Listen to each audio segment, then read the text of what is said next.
إلى يوم الدين وبعد رب اشرح لي صدري ويسر لي أمري واحلل عقدة من لساني يفقهوا قولي رب زدني علما رب زدني علما رب زدني علما اللهم إني أسألك علما نافعا وعملا متقبلا ورزقا طيبا اللهم إني أعوذ بك من علم لا ينفع ومن قلب لا يخشع ومن عين لا تدمع من نفس لا تشبع ومن دعوة لا يستجاب لها أعوذ بالله من الشيطان الرجيم وبالآخرة هم يوقنون اور آخرت پر ہی وہ یقین رکھتے ہیں۔ کل ہم نے یہ بات واضح کی تھی کہ یہ اس کے اندر ایک تو جار مجرور مقدم بھی ہے، پھر درمیان کے اندر ضمیر ہے، جس وجہ سے اس کے اندر حصر کا مفہوم ہے، اور اسی کے اعتبار سے ہم نے یہ معنی کیا ہے کہ آخرت پر ہی وہ یقین رکھتے ہیں۔ اور یقین کا معنی ہوتا ہے کہ وہ کامل علم جس کے اندر کسی قسم کا شک شبہ نہ ہو، اور اس علم پر عمل کرنا لازم ہوتا ہے، ایسا علم جو ہے وہ علم یقین کہلاتا ہے۔ چلیے جی، اولئک علی ھدی من ربہم، وہی لوگ ہیں جو اپنے رب کی طرف سے ہدایت پر ہیں۔ یہ جو اللہ تعالیٰ نے صفات بیان کی متقین کی، پرہیزگار لوگوں کی، کہ وہ غیب پر ایمان رکھتے ہیں، نماز ادا کرتے ہیں، رب کے دیے ہوئے سے خرچ کرتے ہیں، آپ صلی اللہ علیہ وسلم پہ نازل شدہ دین اور آپ سے قبل انبیاء کو ملنے والی وہی دین اس کے بھی مانتے ہیں، اور آخرت پر ہی ان کا یقین ہے۔ میں جو ان صفات کے حامل لوگ ہیں، اولئک علی ھدی من ربہم، وہی لوگ ہیں جو اپنے رب کی طرف سے ہدایت پر ہیں۔ واولئک ھم المفلحون، اور یہاں ایک بات اور بھی ملحوظ رہے کہ یہاں پر دیکھیں اولئک علی ھدی، قرآن مجید میں دو طرح کے معاملات بیان ہوئے، ایک طرف ہدایت کا معاملہ ہے تو اس کے مد مقابل ضلال اور گمراہی کو بھی اللہ نے واضح کیا ہے، لیکن دونوں کے اسلوب میں آپ اگر غور کریں گے تو آپ کو ایک فرق آئے گا۔ جہاں بھی اللہ رب العالمین نے کامیابی، فوز و فلاح، ہدایت کی بات کی ہے نا، اس کے لیے حرف جو ہے وہ علی استعمال ہوا ہے، اولئک علی ھدی، اور جہاں پر بھی ناکامی، گمراہی وغیرہ، ضلال کا تذکرہ ہے، ظلمات کا تذکرہ ہے، وہاں پر لفظ فی استعمال ہوا ہے، جیسے فی ضلال مبین، کہ وہ واضح گمراہی کے اندر ہیں۔ اب ظاہر بات ہے کہ حروف جو ہیں ان دونوں کی دلالت بھی آپ جانتے ہیں کہ اعلیٰ کا جو مطلب ہوتا ہے وہ استعلاء، بلندی کے لیے اعلیٰ استعمال ہوتا ہے، جبکہ اس کے مد مقابل حرف فی جو ہوتا ہے اس کے اندر استعلاء، بلندی اور غلبے کا مفہوم نہیں ہوتا۔ چلیے، اولئک علی ھدی من ربہم، وہی لوگ ہیں اپنے رب کی طرف سے ہدایت پر ہیں۔ وَأُولَئِكَ هُمُ الْمُفْلِحُونَ، اور وہی لوگ کامیاب لوگ ہیں، یعنی مکمل کامیاب، الف لام آ گیا نا، المفلحون، وہی لوگ پورے کامیاب، حقیقی کامیاب، مکمل جو ہے وہ کامیاب لوگ ہیں۔ یہاں گرامر کے اعتبار سے بھی ایک بات سمجھنے والی ہے، آپ نے یہ بات پڑھی ہوئی ہے کہ اس میں اشارہ جو ہوتا ہے یہ محتاج ہوتا ہے مشار الیہ کا، جب تک اس میں اشارہ کے ساتھ مشار الیہ نہ ملے بات مکمل نہیں ہوتی، کیونکہ اس میں اشارہ کو مبنی پڑھنے کی وجہ بھی یہی ہوتی ہے کہ جس طرح حرف اپنا معنی دینے کے اندر کسی اسم یا فعل کا محتاج ہوتا ہے، اسی طرح اس میں اشارہ بھی اپنے معنی کو، اپنے مفہوم کو ادا کرنے کے لیے مشار الیہ کا محتاج ہوتا ہے۔ تو دونوں کے اندر جو چیز مشترک ہے وہ ہے محتاجگی۔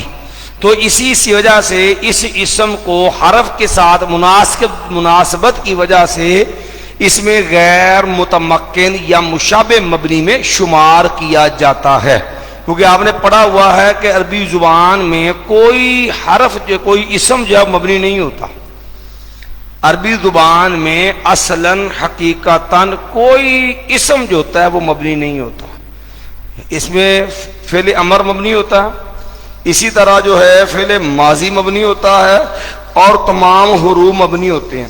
جتنے بھی اسم آپ مبنی پڑھتے ہیں، خواہ وہ اس میں اشارہ ہو، خواہ وہ اس میں موصولہ ہو، خواہ وہ اس میں کنایات ہو، خواہ وہ اسماء اسوات ہو، اسماء ظروف ہو، یا اسی طرح آپ دیگر اسماء پڑھیں، ان سب کو جو ہے مبنی پڑھنے کی وجہ ان کی اصل مبنی کے ساتھ مشابہت ہوتی ہے۔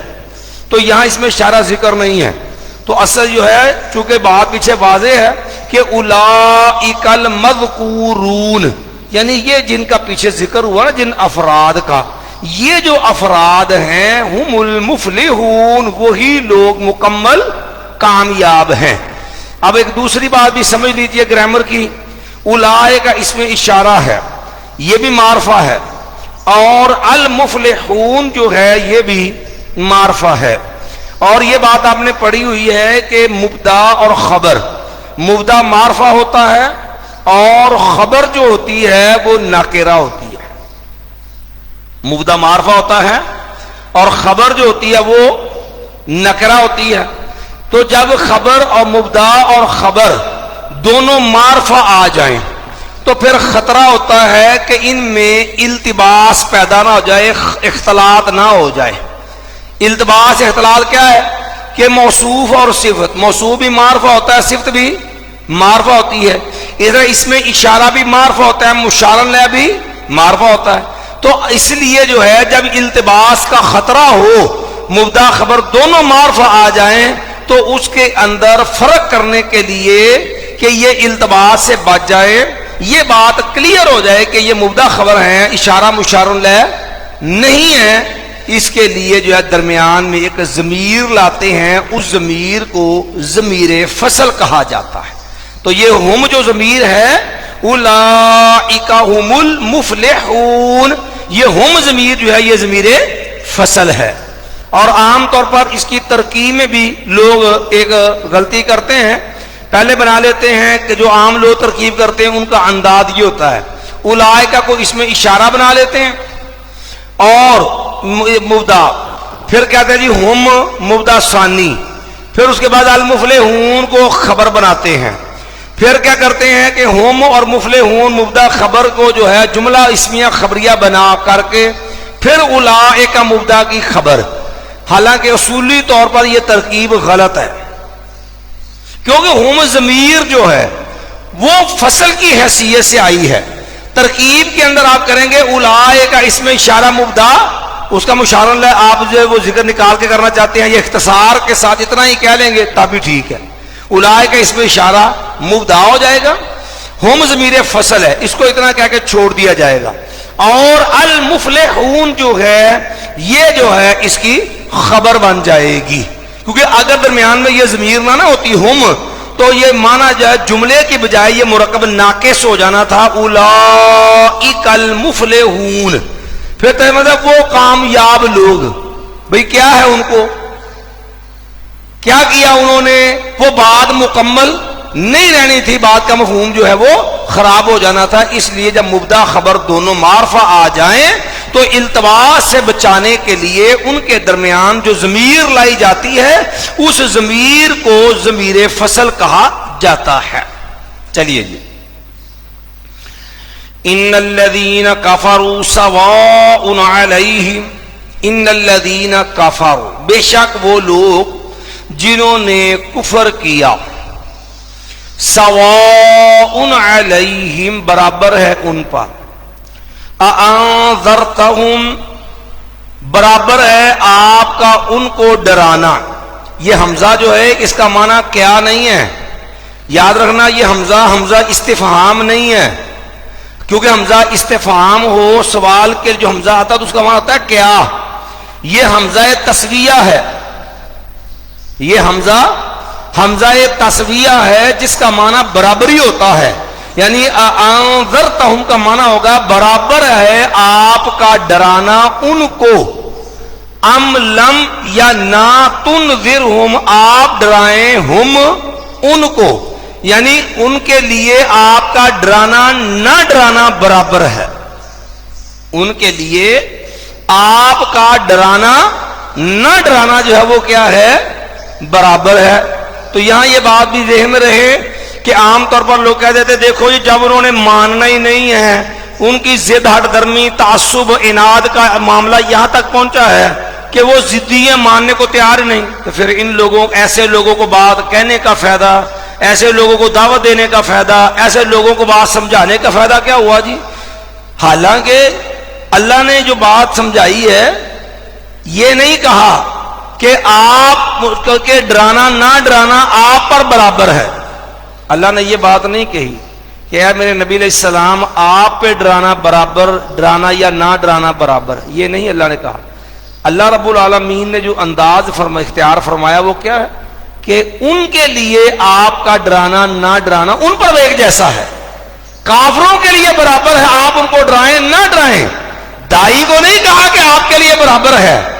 تو جس سے یہ بات واضح ہے کہ کوئی مانے نہ مانے, ضدی ہو, ہٹ درم ہو, وہ اپنی عداوت دشمنی میں انتہا کو پہنچا ہو, دائی کے اوپر فرض ہے دعوت دینا. وہ اپنی دعوت دے گا, وہ بات پہنچائے گا, اگر آپ مانے نہ مانے. تو اس لیے اللہ نے یہ جو برابری کہی ہے یہ ان پہ کہا ہے کہ ان پہ اوپر آپ کا ڈرانا نہ ڈرانا ایک جیسا ہے. یہ نہیں کہا کہ دائی کے اوپر آپ کے لیے ایک جیسا ڈرانا. تو اسی لیے جو ہے جہاں سے جو بات لوگوں کو اشکال پیدا ہوتا ہے کہ اس کا مطلب ہے کہ بندہ ضدی ہٹ درم ہو تو اس کو دعوت نہیں دینی چاہیے, یہ بھی آیت کا مفہوم نہ سمجھنے کا نتیجہ ہوتا ہے. چلیے جی, لا یؤمنون نہیں وہ ایمان لائیں گے, ختم اللہ علی قلوبہم. تو اب دیکھو جو ہے جن کے بارے میں کہا کہ ان کے لیے ڈرانا برابر ہے, تو اس کے اندر جو ہے وہ بہت سارے لوگ ہیں. اب دیکھو نا جیسے نضر بن حارث تھا, یہ نضر بن حارث بڑا متعصب پلید قسم کا کافر تھا, مرتد ہو گیا تھا. پھر اس نے باقاعدہ مغنیہ عورتیں رکھی ہوئی تھیں, یہ مسلمانوں کے خلاف بکواس کرواتا تھا. اسی کے علاوہ ابو جہل تھا.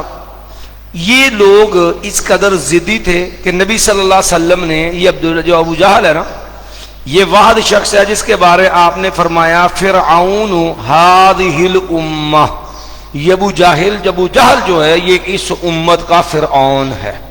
یہ الفاظ مسند ابی داود الطیالسی جو ہے, ایک تو عام مشہور ہے سنن میں سے کتاب ہے نا حدیث کی, سنن ابی داود, ایک مسند میں سے کتاب ہے مسند ابی داود الطیالسی. مسند ابی داود الطیالسی کی حدیث ہے کہ نبی علیہ السلام نے ابو جہل کے بارے میں آیات جو ہے فرعون ہذہ الامہ, یہ اس امت کا کیا ہے فرعون. اب انہوں نے دونوں کے بارے میں یہ روایت ہے, نضر بن حارث کے بارے میں, ابو جہل کے بارے میں بھی, کہ انہوں نے کعبۃ اللہ کا پردہ پکڑ کے کہا تھا اللہم ان کان ھذا ھو الحق من عندک, اللہ اگر یہ دین اسلام تیری طرف سے تیرا سچا دین ہے نا, فامطر علینا حجارۃ من السماء, یا اللہ تو آسمان سے ہمارے اوپر پتھروں کی بارش نازل کر دے, اویتنا بعذاب علیم, یا ہمارے اوپر جو دردناک عذاب نازل کر دے. یعنی حق کو ماننے کی بجائے, ہدایت کی دعا کرنے کی بجائے اس کے یہ دعا کرتے کہ اللہ تیرا سچا دین ہے تو ہمارا سینہ اسلام کے لیے کھول دے, ہمارے لیے بھی اس کو تسلیم کرنا آسان کر دے, ہماری گمراہی ہم سے دور کر دے. الٹا کہنے لگے اللہ تیرا دین سچا نہ تو آسمان سے پتھر مار ہمارے اوپر یا کوئی عذاب لے, نہیں مانتے. یہ ہوتے ہیں جن کے اوپر ڈرانا نہ ڈرانا برابر. یہ اس طرح مدینے کے یہودی تھے, ان کا انداز بھی اس طرح کا تھا, وہ سارا کچھ جانتے تھے لیکن جانتے بوجھتے حسد کی وجہ سے ماننے کو تیار نہیں تھے. جیسے اللہ نے قرآن میں دوسرے مقام پہ فرمایا نا, وَدَّ كَثِيرٌ مِّنْ أَهْلِ الْكِتَابِ لَوْ يَرُدُّونَكُمْ مِّن بَعْدِ إِيمَانِكُمْ كُفَّارًا حَسَدًا مِّنْ عِندِ انفسہم، کہ یہ لوگ ان پہ حق واضح ہو گیا ہے، لیکن یہ لوگ حسد کی وجہ سے ماننے کو تیار نہیں ہے. تو یہ لوگ ہیں اس کے مصداق لا یؤمنون، کہ ایسے لوگ جو ہے یہ ایمان لانے والے نہیں ہیں. ختم اللہ علی قلوبہم، مہر لگا دی اللہ تعالی نے ان کے دلوں پر، وعلی سمعہم، اور ان کے کانوں پر بھی اللہ نے مہر لگا دی.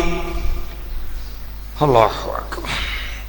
مایا وعلی ابصارہم غشاوۃ، اور ان کی جو ہے وہ آنکھوں پر جو ہے وہ بھاری جو ہے وہ پردہ ہے.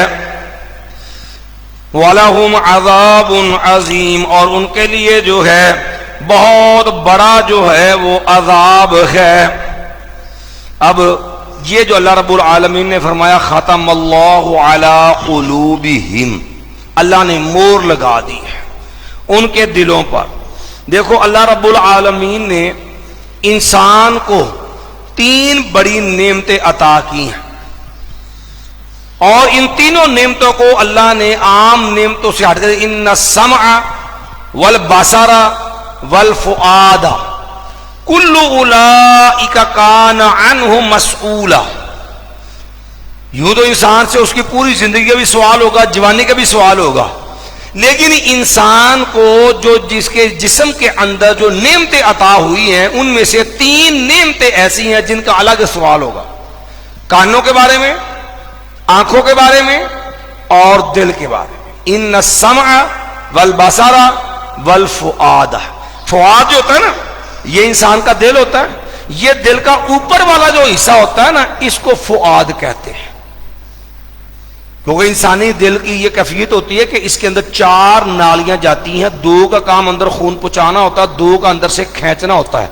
تو یہ جو قلب کا اوپر والا حصہ ہوتا ہے یہ فؤاد کہلاتا ہے، اور ویسے پورا دل جو ہوتا ہے اس کو قلب کہتے ہیں. یہ اس کا بنیادی ایک باہمی فرق ہوتا ہے. تو ان تینوں نعمتوں سے جو تو فائدہ اٹھاتے ہیں یقینی بات ہے وہی لوگ کامیاب ہیں.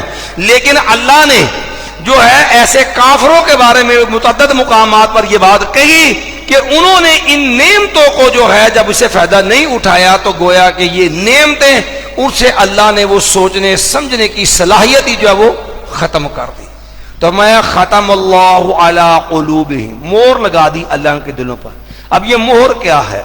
یہ اللہ رب العالمین نے دوسرے مقام پہ فرمایا، جیسا کہ رسول اللہ صلی اللہ علیہ وسلم کی حدیث ہے کہ جب انسان کوئی گناہ کرتا ہے نقطت علی قلبہ نقطۃ سوداء، تو انسان کے دل کے اوپر ایک سیاہ نقطہ لگ جاتا ہے.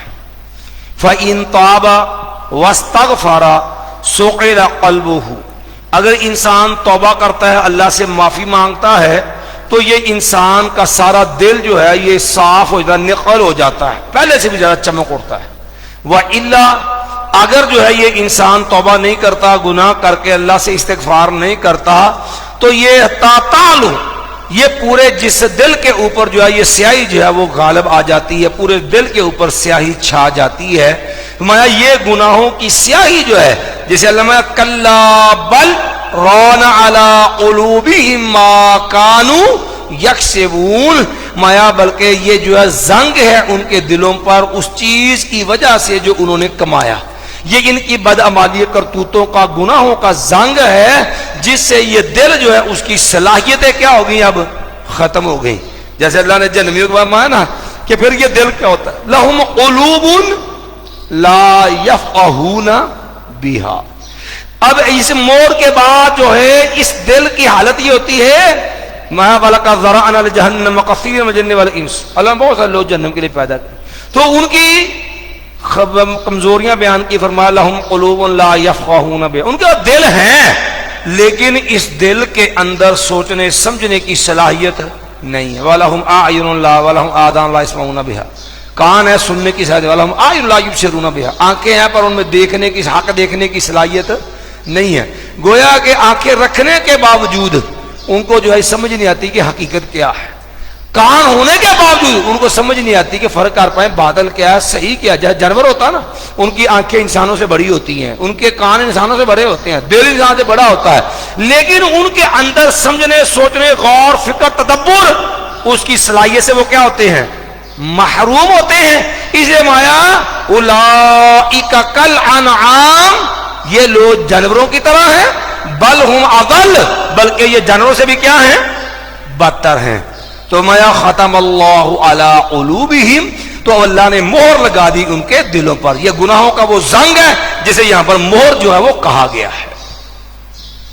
ختم اللہ علی قلوبہم وعلی سمعہم، اور ان کے کانوں پر بھی، وعلی ابصارہم غشاوہ، اور ان کے دلوں پر بھاری پردہ ہے کہ وہ لوگ جو ہیں اس بات پہ غور فکر تدبر کی طرف جاتے ہی نہیں ہیں اور سمجھ نہیں آتی. اس بات ہمارے پنجابی میں ایک سادہ لفظ بولتے ہیں، کہندے نے مشرک دی مت ماری ہوندی ہے، اسے سمجھ نہیں آتی یار یہ بندہ مر گیا ہے. وہ دیکھ اس بندے کو، یارے کو کپڑے نہیں اتار سکتا تھا، کینچی سے کاٹ کے اتارے. اور یار یہ بندہ جو ہے وہ اپنے جو ہے اٹھ کے چل نہیں سکتا، پکڑ کے ہم نے اس کو تخت پہ لٹایا. یہ استنجا نہیں کر سکتا تھا، ہم نے خود اپنے ہاتھوں سے جو ہے اس کو استنجا کروایا. وضو یہ نہیں کر سکتا تھا، ہم نے اپنے ہاتھوں سے اس کو خود وضو کروایا. یار یہ نہا نہیں سکتا تھا، پانی کے ڈول ہم نے اس کے اوپر ڈالے، کلی پر ڈا کروائی، نہ میں پانی ڈالا. اور یار یہ کپڑے نہیں پہن سکتا تھا، ہم نے اس کو خود کفن پہنایا. یہ اٹھ کے جا نہیں سکتا تھا، ہم نے اٹھا کے چارپائی پہ رکھا. یہ چل کے نہیں جا سکتا تھا، ہم کندھوں پہ اٹھا کے لے کے آئے ہیں اس کو. یار یہ بیچارہ تو اتر نہیں سکتا تھا نیچے، ہم نے پکڑ کے قبر میں اتارا ہے. اور یار زندہ تھا تو خود نماز پڑھتا تھا، دعا کرتا تھا. اب تو ہم نے اس کے لیے دعائیں خود کی ہیں، یہ کمرے میں داخل نہیں ہو سکتا، ہم نے پکڑ کے قبر کے اندر اتارا ہے. زندہ تھا تو دعائیں کرتا تھا، اب ہم اس کے لیے کر رہے ہیں کہ صلی اللہ لہ التثبیت، بھئی جو مرنے والا نا اس کے لیے ثابت قدمی کی دعا کرو. فَإِنَّهُ الْآنَ يُسْأَلُ، اس سے سوال ہوگا. وہ جو پل پل پہ محتاج ہے، پل پل پہ جو ہے وہ تمہارا محتاج ہے، وہ یارو وہ قبر میں جا کر کے مشکل کشا، حاجت روا، بگڑی بنانے والا، گنج بخش، غوث اعظم، دستگیر، غریب نواز، وہ سارے منصب کہاں سے آ گئے بھائی؟ متوجہ پھر. تو مایا وعلی ابصارہم غشاوہ، اور ان کی آنکھوں پر بہت بھاری پردہ ہے. وَلَهُمْ عَذَابٌ عَظِيمٌ، اور ان کے لیے جو ہے، تو یہاں ترجمہ کیا نا جو ہے وَعَلَىٰ أَبْصَارِهِمْ غِشَاوَةٌ، تو باری کا ترجمہ ہم نے کیوں کیا؟ ویسے غشاوہ پڑھتا ہے نا، تو غشاوہ تو نہ نا، تو یہ تنوین جو ہے یہ تنوین تعظیم کے لیے ہے. اس وجہ سے ہم نے ترجمہ کیا ہے کہ جو ہے وَعَلَىٰ أَبْصَارِهِمْ غِشَاوَةٌ، اور ان کی آنکھوں پر بھاری پردہ ہے. وَلَهُمْ عَذَابٌ عَظِيمٌ، اور ان کے لیے بہت بڑا جو ہے وہ عذاب ہے. تو مایا وَمِنَ النَّاسِ مَن يَقُولُ آمَنَّا بِاللَّهِ وَبِالْيَوْمِ الْآخِرِ. اب دیکھو پیچھے اللہ تعالیٰ نے اولئک ہم المفلحون، یہاں تک متقین لوگوں کا تذکرہ، ان کی کامیابی کو بیان کیا. پھر آگے دو آیتیں تھیں، ان آیتوں کے اندر ان کافروں کا تذکرہ تھا جو ضدی، ہٹ درم، پکے ٹھکے قسم کے کافر ہیں. اب جو آیات آ رہی ہیں، ان آیات کے اندر ان منافقین کا تذکرہ ہے جو ہے اوپر سے تو اسلام کا اظہار کرتے، اندر کھاتے وہ لوگ جو تھے وہ جو ہے وہ حقیقت میں مومن نہیں تھے. یہ منافق بھی آگے پھر چونکہ دو طرح کے ہیں، یہ آگے پھر اللہ نے ان کا ذکر کر کے پھر مثالیں دے کے منافقوں کے نفاق جو ہے اس کی حقیقت کو واضح کیا ہے. اب یہاں سے جو باتیں شروع ہو رہی ہیں اس سے تذکرہ شروع ہو رہا ہے منافقین کا. مایا وَمِنَ النَّاسِ، یہ من تبعیضیہ ہے، اس لیے مانا ہوگا لوگوں میں سے بعض یا کچھ لوگ. وَمِنَ النَّاسِ، اور لوگوں میں سے بعض، لوگوں میں سے کچھ. مَن يَقُولُ آمَنَّا بِاللَّهِ وَبِالْيَوْمِ الْآخِرِ، وہ بھی ہیں جو کہتے ہیں آمنا باللہ، ہم ایمان لائے اللہ پر. اب دیکھو یہاں پر دو باتیں ہیں. ایک تو یاد رکھنا کہ لفظ الناس جمع ہے، لیکن اس کے بعد لفظ من جو ہے یہ مفرد ہے. کیونکہ لفظ من جو ہے یہ لفظاً تو مفرد ہوتا ہے لیکن معنی جمع کا دیتا ہے، کیونکہ یہ کلمات عموم میں سے ہے نا، اس لیے جو ہے یہ من کلمات عموم سے ہے، اس لیے جو ہے اسی کے اعتبار سے مانا ہوگا جیسا پیچھے لفظ ذکر ہوگا. مایا تو آگے یقول جو ہے، اب دیکھو الناس جمع تھا نا، تو آگے کا وَمِنَ النَّاسِ لوگوں میں سے کچھ ایسے بھی ہیں مَن یقول جو کہتے ہیں. اب یقولو کیا آیا ہے؟ واحد. یقولو کیا ہے؟ واحد ہے. حالانکہ الناس پیچھے کیا ہے؟ جمع. تو یقول واحد کیوں ہے؟ یہ من لفظ کے اعتبار سے یقول واحد ہے، کیونکہ لفظ من جو ہے یہ لفظوں کے اعتبار سے تو واحد ہوتا ہے لیکن معنی جمع کا دیتا ہے. اس من واحد کے اعتبار سے یقولو جو ہے یہ واحد استعمال ہوا ہے. وَمِنَ النَّاسِ اور لوگوں میں سے کچھ وہ بھی ہیں مَن یقول جو کہتے ہیں آمنا باللہ ہم ایمان لائے اللہ پر. یاد رکھیے نبی صلی اللہ علیہ وسلم کی یہ خوبی تھی کہ آپ صلی اللہ علیہ وسلم جامع کلمات دیے تھے. اب یہاں پہ اگرچہ نبی علیہ السلام کی رسالت کا ذکر نہیں ہے، یاد رکھو ایمان باللہ کے اندر پورا دین آ جاتا ہے. جیسے نبی علیہ السلام سے کہا قم مایا قل آمنت باللہ ثم استقم. تو جب اللہ کو ماننا ہے تو اللہ کو ماننے کا مطلب جو اللہ منوائے گا وہ مانتے جائیں گے. اللہ نے اپنے نبی کو منوایا، اللہ نے اپنی کتاب منوائی، اللہ نے اپنا دین منوایا. تو کہنے کو یہ ایک چھوٹا سا جملہ ہے لیکن ہے مفہوم کا پورے دین کو شامل ہے. اور یہ نبی علیہ السلام کی بھی خصائص میں سے تھے کہ نبی علیہ کے کلام کے اندر بھی یہ تھا کہ نبی علیہ السلام کو اللہ نے جامع کلمات عطا کی. ہمیں کہا نا لوگوں وَأُوتِيتُ جَوَامِعَ الْكَلِمِ، یہ تو کلام اللہ ہے نا. وَمِنَ النَّاسِ اور لوگوں میں سے کچھ وہ بھی ہیں جو کہتے ہیں اللہ پر ایمان لائے، وَبِالْيَوْمِ الْآخِرِ اور ہم آخرت کے دن پر ایمان لائے. کیونکہ یہ اصل وہ عقیدہ ہے ایمان بالآخرت جو انسان میں انقلاب پیدا کرتا ہے. اس لیے ایمان باللہ کے ساتھ الگ اسپیشل طور پر ایمان بالآخرت کا ذکر کیا، کیونکہ جب انسان کو اس بات کا فکر ہونا کہ میں نے جواب دینا ہے تو یہ جواب دہی کا احساس انسان کو محتاط کر دیتا ہے. پھر وہ ہر کام جو ہے وہ لکھت پڑھ کر کے وہ ہر کام سوچ سمجھ کے منصوبہ بندی سے کرتا کہ میں نے اس کا جواب دینا ہے. مَا وَمَا هُمْ بِمُؤْمِنِينَ ہرگز نہیں ہے وہ ایمان لانے والے. اب دیکھو نا ہم نے مانا کیا ہرگز نہیں، حالانکہ آپ نے پڑھا ہوا ہے حرف لا نہ ہونا جو مضارع وہ مستقبل کی نفی کی تاکید کرتا ہے. تو یہاں پھر تاکید والا مانا کہاں سے آ گیا جبکہ یہاں تاکید کا کوئی لفظ نہیں ہے. حلما ما ہم بمؤمنین یہ ما نافیہ ہے اور ما نافیہ کے ساتھ جو آگے با آئی ہے اس با کے ساتھ جو ہے وہ تاکید کا معنی پیدا ہو گیا. اس لیے ہم نے معنی کیا ہے وما ہم بمؤمنین ہرگز نہیں ہے وہ ایمان لانے والے. اب جو ہے یہاں سے منافقین کا ذکر چونکہ شروع ہو گیا تو اب نفاق کیا ہوتا ہے؟ نفاق کا مطلب ہوتا ہے کہ اظہار الخیر و ابطان الشر. اظہار الخیر و ابطان الشر، ظاہری طور پر اچھائی کو ظاہر کرنا اور برائی کو چھپا کے رکھنا. ٹھیک ہے جی.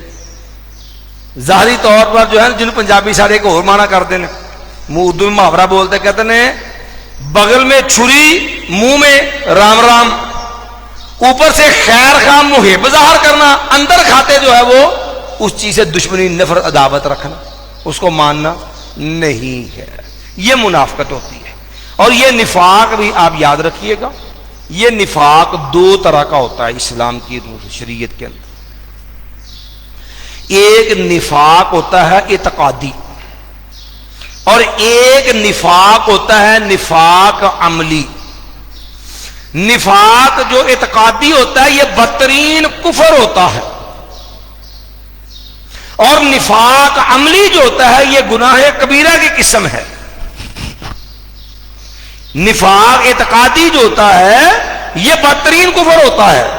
ایسے ہی جو اعتقادی منافق ہوتے ہیں یعنی جن کو جو اوپر سے اسلام کا نام تو لیتے ہیں لیکن در پردہ اسلام سے وہ نفرت کرتے ہیں، اسلام کو مانتے نہیں ہیں، ان کو یہ یقین نہیں ہے کہ اللہ ہے کہ نہیں ہے، جو اللہ خالق ہے ایسا ہمارا معبود ہے بھی کہ نہیں، نہ وہ نبی اللہ کے نبی سچے رسول ہیں یہ نہیں ہے، ان کو کوئی یقین نہیں ہے۔ لوگ کہتے ہیں چونکہ اب ان کی مطلب براری ہے، مطلب براری کے لیے وہ کہہ رہے ہیں اللہ کے رسول ہے، جیسے قرآن میں اللہ نے کہا نا کہ اذا جاءک المنافقون، جب آپ کیا منافق لوگ آتے ہیں، قالوا تو وہ کہتے ہیں نشہد ہم گواہی دیتے ہیں، انک لرسول اللہ کہ بے شک آپ اللہ کے رسول ہیں، یقیناً اللہ کے رسول ہیں۔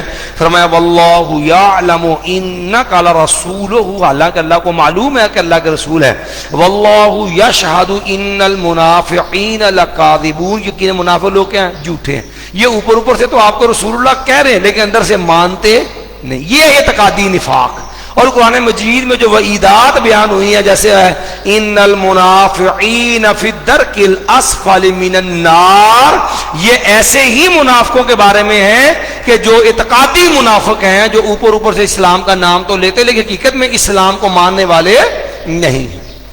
دوسرا نفاق کی قسم ہے نفاق عملی، یہ بندہ ہوتا مسلمان ہے لیکن بدعمالیوں کی وجہ سے اس کے اندر وہ خامیاں ہوتی ہیں جو نفاق والی خامیاں ہیں، یہ کبیرہ گناہ کے معنی میں ہوتا ہے نفاق عملی۔ جیسے نبی علیہ السلام نے فرمایا ثلاث من جو ہے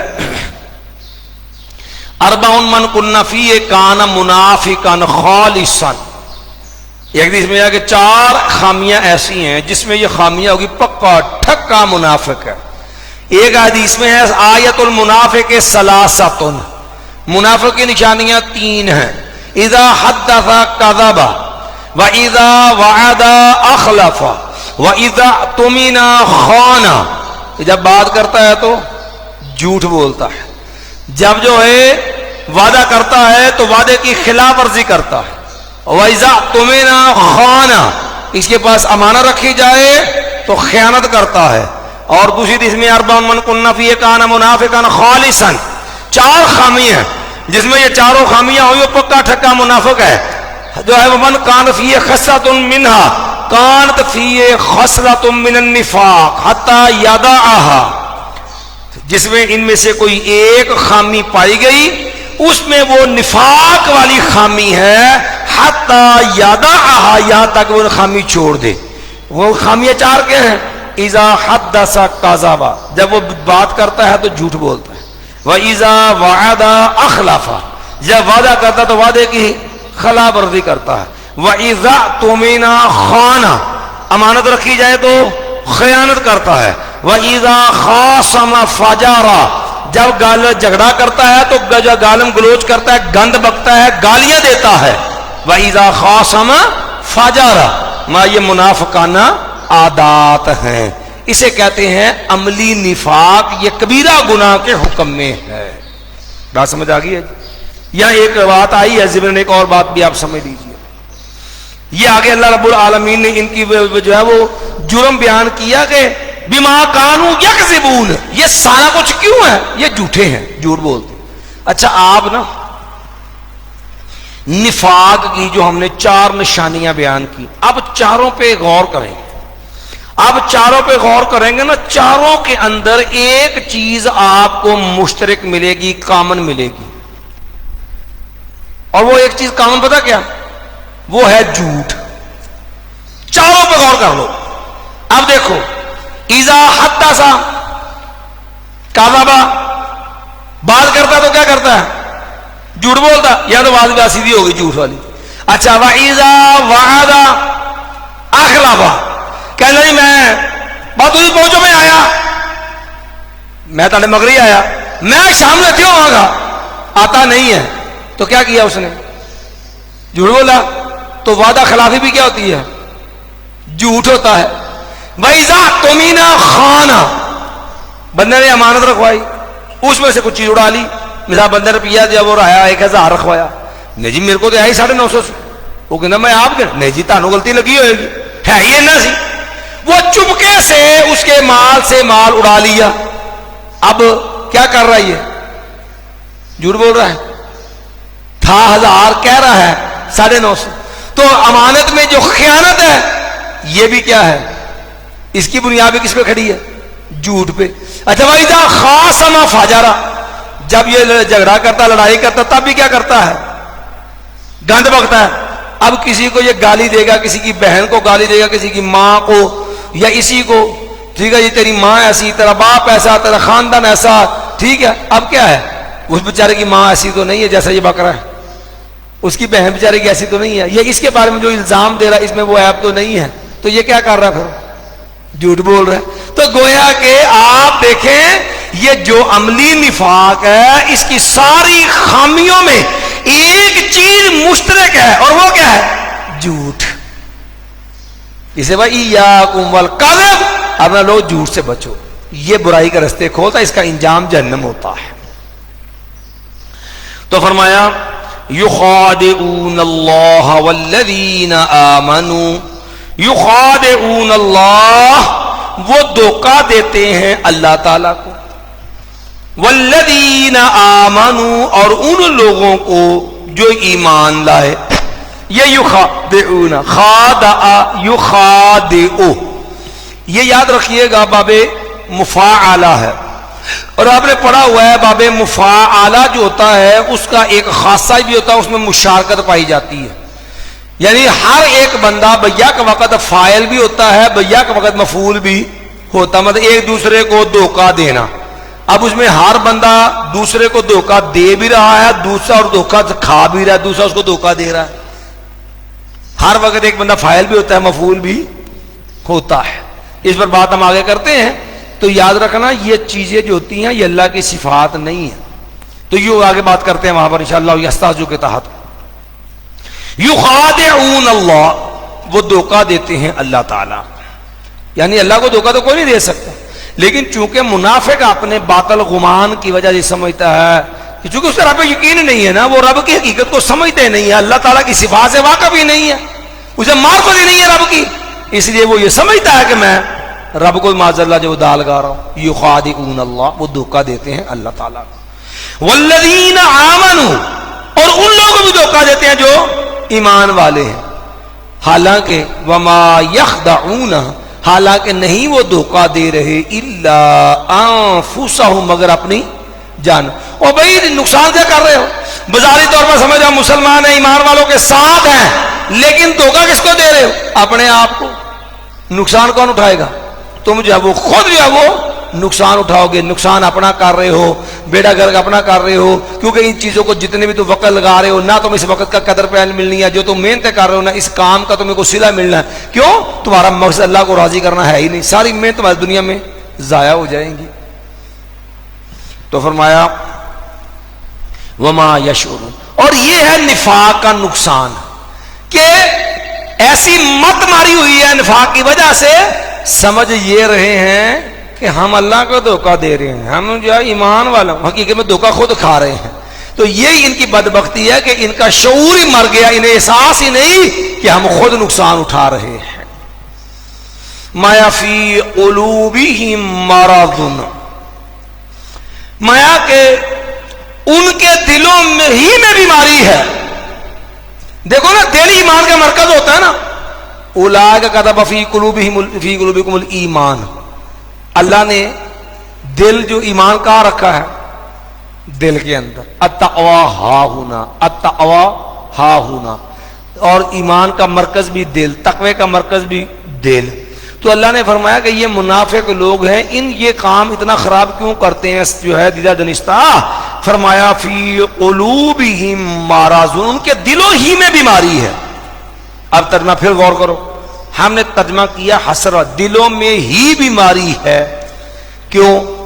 اب دیکھو ہم نے یہ قاعدہ بار بار بیان کی، ایاک نعبد و ایاک نستعین میں بھی، وبالآخرۃ ہم یوقنون میں بھی، کہ اب جو ہے آپ کو پتا ہے کہ جس وقت کسی بھی چیز کو اس کے محل سے مقدم یا مؤخر کر دیا جائے تو اس میں حسر پیدا ہو جاتا ہے، تخصیص پیدا ہو جاتی ہے.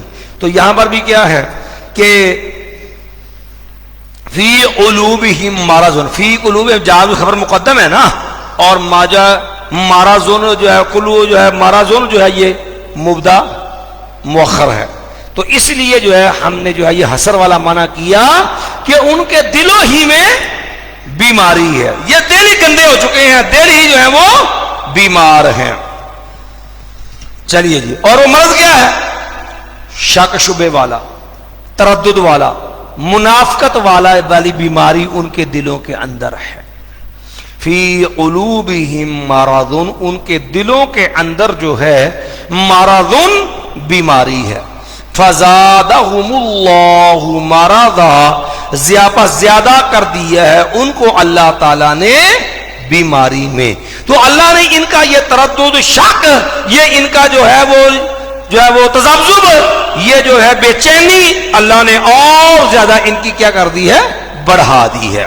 فزادہم اللہ مرضا وَلَهُمْ عَذَابٌ عَلِيمٌ بِمَا كَانُوا يَكْذِبُونَ.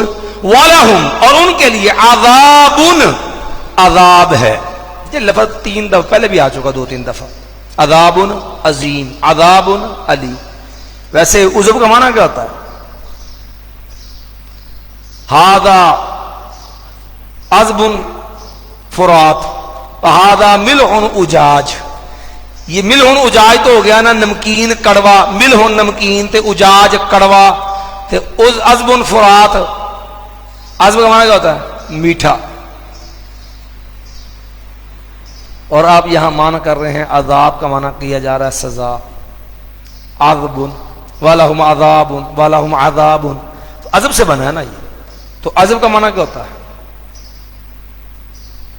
میٹھا. تو پھر یہ عذاب کیسے مانا ہو گیا اس کا؟ یہ جو ہے آپ نے پڑھا ہوگا ابواب کی خاصیات میں کہ ایک خاصہ ہوتا ہے سلب ماخذ.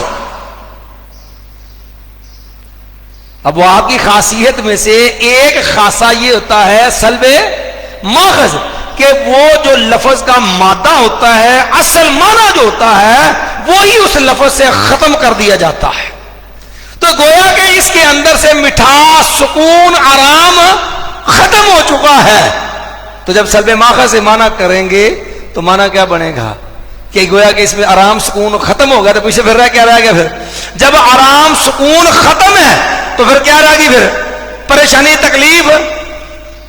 اس لیے معنی اس کا سلب ماخذ کی وجہ سے معنی کیا ہے وَلَهُمْ عَذَابٌ عَلِيمٌ, اور ان کے لیے عذاب ہے علیم, بہت دردناک. یہ علیم اس میں مبالغہ کا صیغہ ہے نا, فعیل کا وزن ہے. یہ بھی علم سے بنا ہے. اردو میں بھی ہم لفظ استعمال کرتے ہیں رنجو علم. یہ لفظ ہمارے اردو میں استعمال ہوتا ہے رنجو علم. رنج کہتے ہیں غم کو, اور علم مصیبت, تکلیف کو کہتے ہیں. تو اسی سے ہے عالم یعلم سے, یعلمون کما تعلمون وترجون من اللہ ما لا یرجون, کہ جو ہے جس عہد کے معاملے میں اللہ نے ذکر کیا نا کہ جو ہے زخم تم جو ہے ان کو بھی لگے ہیں, کما تعلمون فإنهم یعلمون کما تعلمون, کہ ان کو بھی زخم لگے ہیں جس طرح تم کو زخم لگے ہیں. لیکن دیکھو فرق ہے, اور تمہیں زخم لگے لیکن تمہیں رب سے اجر کی امید ہے, منافق کافروں کو اس اللہ کا کسی اجر کی امید نہیں ہے. یہاں بھی یعلمون, یہی علم کا مضارع استعمال ہوا ہے. تو حمزہ کے ساتھ ہو تو علم اس کا معنی ہوتا ہے جو ہے وہ تکلیف, اور عین سے ہو تو جو ہے پھر علم ہو تو اس کا معنی ہوتا ہے جاننا. سارے پنجابی بابے معاف نے سمجھے, وہ بیچارے چونکہ پڑھے نہیں نا ہوتے تو انہوں نے فتوا نہیں لائی دا, انہوں دے بیچاریاں دی لا علمی جہالت دی وجہ نہ انہوں یہ کہہ لو کہ بینیفٹ دے دیو کہ وہ بیچارے پڑھے نہیں. وہ کہتے بڑے بڑے علماء آ رہے ہیں, وہ بیچارے آپس سے آپ اپنی طرح بیچارے محبت سے کہتے ہیں نا عقیدت سے, ان تو نہیں پتا بیچاروں کو کہ علم کا معنی کیا ہوتا ہے. تو اس لیے یہ نہیں ہے کہ آپ نے تجوید پڑھی ہے تو بابے بیچارے نو پھڑ کے جنا جی انہوں نے فتوا چاڑ دیو کہ بابے نے علماء نو مصیبت بنا چھڈیا پھڑ کے.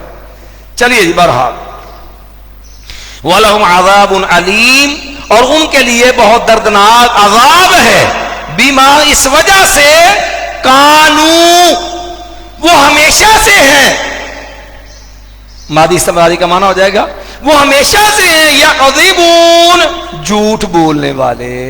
ان کا وتیرہ ہی ہے جھوٹ بولنا، وہ مستقل جھوٹ کے عادی ہیں۔ میں وَإِذَا قِيلَ لَهُمْ لَا تُفْسِدُوا فِي الْأَرْضِ، اور جب ان سے کہا جاتا ہے لا تفسدوا فی الارض، بھائی تم زمین کے اندر فساد نہ مچاؤ، اللہ اکبر، قالوا، تو وہ کہتے ہیں انما نحن مصلحون، یقیناً ہم تو کیا کرتے ہیں، اصلاح کرنے والے ہیں۔ میں علا انہم ہم المفسدون، خبردار یقیناً وہ لوگ وہی ہیں المفسدون، فساد کرنے والے، ولکن لا یشعرون، لیکن ان کو شعور نہیں ہے۔ یہاں بھی اللہ تعالیٰ نے دو منافقین کی خامیاں بیان کی۔ پہلی خامی کیا؟ پہلی خامی یہ ہے کہ وہ زمین میں فساد مچاتے ہیں، اور دوسرا جرم یہ ہے کہ وہ فساد کو خیر اصلاح سمجھتے ہیں۔ ماحول دا بیڑا بھی غرق کرتے ہیں، پنجابی کے چبلا بھی مار دیں، سمجھ دینے کہ ایسی نیکی تے خیر دا کام کرنے۔ یہ دو خامی ہیں، فساد بھی مچاتے ہیں اور اپنے فساد کو وہ اصلاح بھی قرار دیتے ہیں۔ یہ دونوں روش جو ہے منافقانہ روش ہوتی کہ ایک زمین میں فساد مچانا، اوپر سے اس فساد کو اصلاح جو ہے وہ سمجھنا۔ یہ چیز ہمارے مسلمانوں میں بھی بدقسمتی سے موجود ہے۔ اب بہت سارے لوگوں کو دیکھ لیں، کام الٹے کرتے ہیں، سمجھتے کہ اسی بہت چنگے ہیں، فساد بھی کرتے ہیں اور سمجھتے ہیں ہم کیا کرتے ہیں، اچھا کام۔ یہ کتنے ہمارے ہیں جتنے بھی بدعات خرافات اپناتے ہیں، جتنے بیتی ہیں، کریں گے الٹے کام بدعات اور سمجھیں گے کہ یہ اللہ کے قرب کا ذریعہ ہے، حالانکہ کام ہی غلط ہے۔ اپنی طرف سے تم نے دین وضع کر لیا، قرب تو رب کا ملنا ہے اس چیز سے جو اللہ کے نبی نے بتلائی ہے، تو اب بدعات اختیار کر کے سمجھتے کیا ہیں، اللہ کا قرب حاصل کر رہے ہیں۔ اسی طرح دیکھ لو جو ہے مسلمانوں کے مد مقابل کافروں سے دوستیاں یاریاں ہوتی ہیں، اور سمجھتے کیا ہیں کہ جناب یہ مسلط کا تقاضا ہے، کافروں سے یاریاں اور ان کے لیے بچ بچ کے جانا اور اس کی وجہ سے اسلام کے خلاف رستے تنگ کرنا، اور سمجھنا کیا جناب یہ حالات کا تقاضا، یہ مسلط کا تقاضا ہے۔ اپنے ہاتھوں اپنی نسل کو برباد کریں گے، امت کی نسل کشی کرتے ہیں، اپنی نسل کو برباد کرتے ہیں، نام رکھا ہوا کیا منصوبہ بندی، سمجھتے ہیں کہ یہ خیر بھلائی ہے جو پیدا ہوئے ہیں، ان کو پالنا بھی تو ہے کہ نہیں، ان کے حق میں یہ بہتر ہے، حالانکہ کرتے ظلم ہیں، ٹھیک ہے جی، سمجھتے کیا ہیں خیر خائی کا کام ہے، کرتے بے حیائی کے کام ہیں، عورتوں کو ننگا بازاروں کے اندر لے کے آنا، کبھی مراتھر ریس کی صورت میں، کبھی میرا جسم میری مرضی میں، اور نام کا رکھا ہوا ہے حقوق تحفظ نسواں، کریں گے فساد اور کہتے کہ ہیں ہم اصلاح کر رہے ہیں، ترقی کی راہ پہ گامزن ہیں، کرتے زنا بدکاری ہے، نام کا رکھا ہوا ہے نکاح متع، نکاح حلالہ، کریں گے غلط کام اور سمجھتے کہ ہیں ہم اچھا اور بہتر کر رہے ہیں۔ یہ منافقانہ روش ہوتی ہے کہ کرتے فساد تھے منافق لوگ اور کہتے کیا تھے، انما نحن مصلحون، ہم کیا ہیں، اصلاح کرنے والے ہیں۔ تو یہ نفاق منافقانہ روش ہوتی ہے کہ بندہ کام الٹے کرے اور سمجھے کہ میں بہتر اچھا کر رہا ہوں، اور یہ بھی انسان کی گمراہی کی علامت ہوتی ہے کہ جیسا کہ اللہ نے قرآن مجید دوسرے مقام پہ فرمایا، افمن زین لہ سوء عملہ فرآہ حسنا، کہ جو وہ آدمی جس کے لیے اس کا الٹا کام، برا عمل جو ہے اس کے لیے خوبصورت بنا دیا گیا، اور وہ کیا سمجھتا اس کو، فرآہ حسنا، وہ خیال کرتا، وہ سمجھتا کہ اے بہت اچھا بہترین کام ہے سارا۔ تو یہ بھی انسان کی بدبختی کی علامت ہوتی ہے، گویا کہ اس کا یہ نفاق کی وہ نحوست ہوتی ہے جس کے نتیجے کے اندر انسان کا شعور جب وہ مر جاتا ہے، یہ نفاق کی نحوست ہوتی ہے، شرک کی نحوست ہوتی ہے، جس کے نتیجے میں انسان کا ادراک، انسان کا شعور مر جاتا ہے کیوں؟ آپ کہہ رہے یار گل تو ٹھیک ہے بھی کر اٹھے ڈے ہم سمجھ دینے کہ یار میں بڑا اچھا جا رہا ہوں، ان کو سمجھ نہیں آتی. تو آگے اللہ نے وجہ بھی بیان کر دی کہ یہ کفر ہو یا شرک یا یہ نفاق، اس برائیوں کی ایک نحوست ہوتی ہے کہ انسان کا ادراک، شعور، حس جو ہوتی نا وہ اللہ ختم ہی کر دیتا ہے، سمجھنے سوچنے کی حس مر جاتی ہے. دیکھ لیں آپ آگے تو اللہ نے فرمایا الا خبردار انہم بے شک وہ لوگ ہم وہی ہیں المفسدون فساد کرنے والے. لیکن اس نفاق کی نحوست کیا ہے؟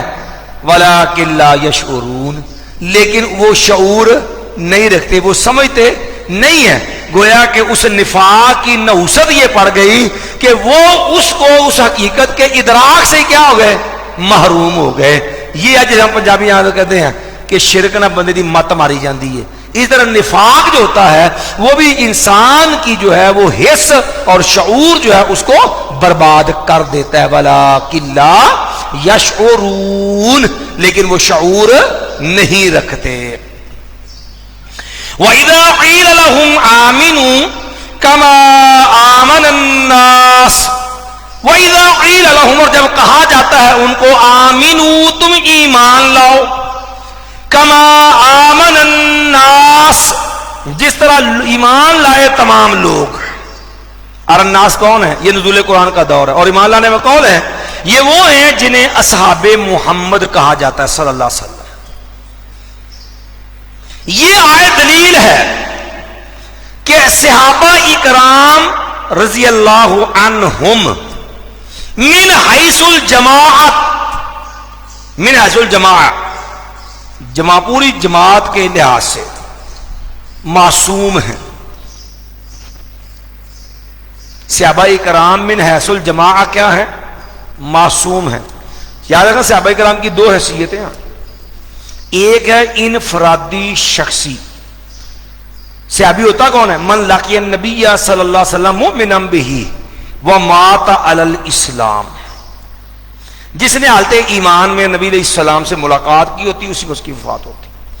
اور یہ منصب اتنا عظیم ہے، دنیا کے جتنے مرضی نیک ولی جمع کر لو، ساری دنیا کے لوگ ولی بن سکتا ہے، متقی بن سکتا ہے، پرہیزگار ہو سکتا ہے، صالح ہو سکتا ہے، شہید ہو سکتا ہے، صدیق، لیکن صحابی نہیں بن سکتا.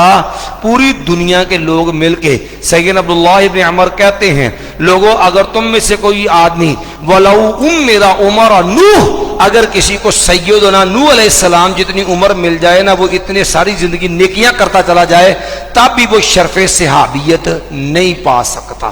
یہ شرف اللہ نے جو نبی علیہ السلام حالت ایمان میں جو ہے نبی علیہ سے ملاقات کا صحابہ کو دیا، اس کا کوئی ثانی نہیں ہے دنیا. ہمارے معاشرے میں ایک بڑی گندی لہر فکر ہے. یہ مولا اسحاق چالوی تھا، خبیث رافضی، مر گیا بدبخت، علیہ ما علیہ.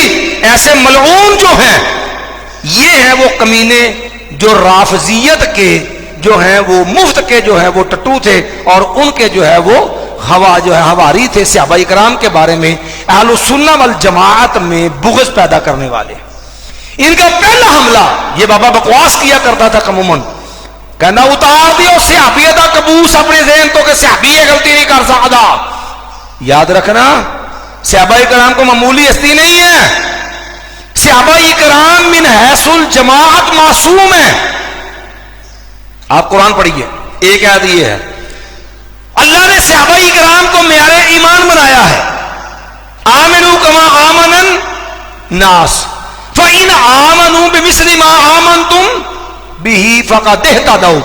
قرآن پہ نبی پہ ایمان اگر اسی طرز کا ہوگا جیسا صحابہ محمد کا ہے تو تم ہدایت یافتہ بنو گے.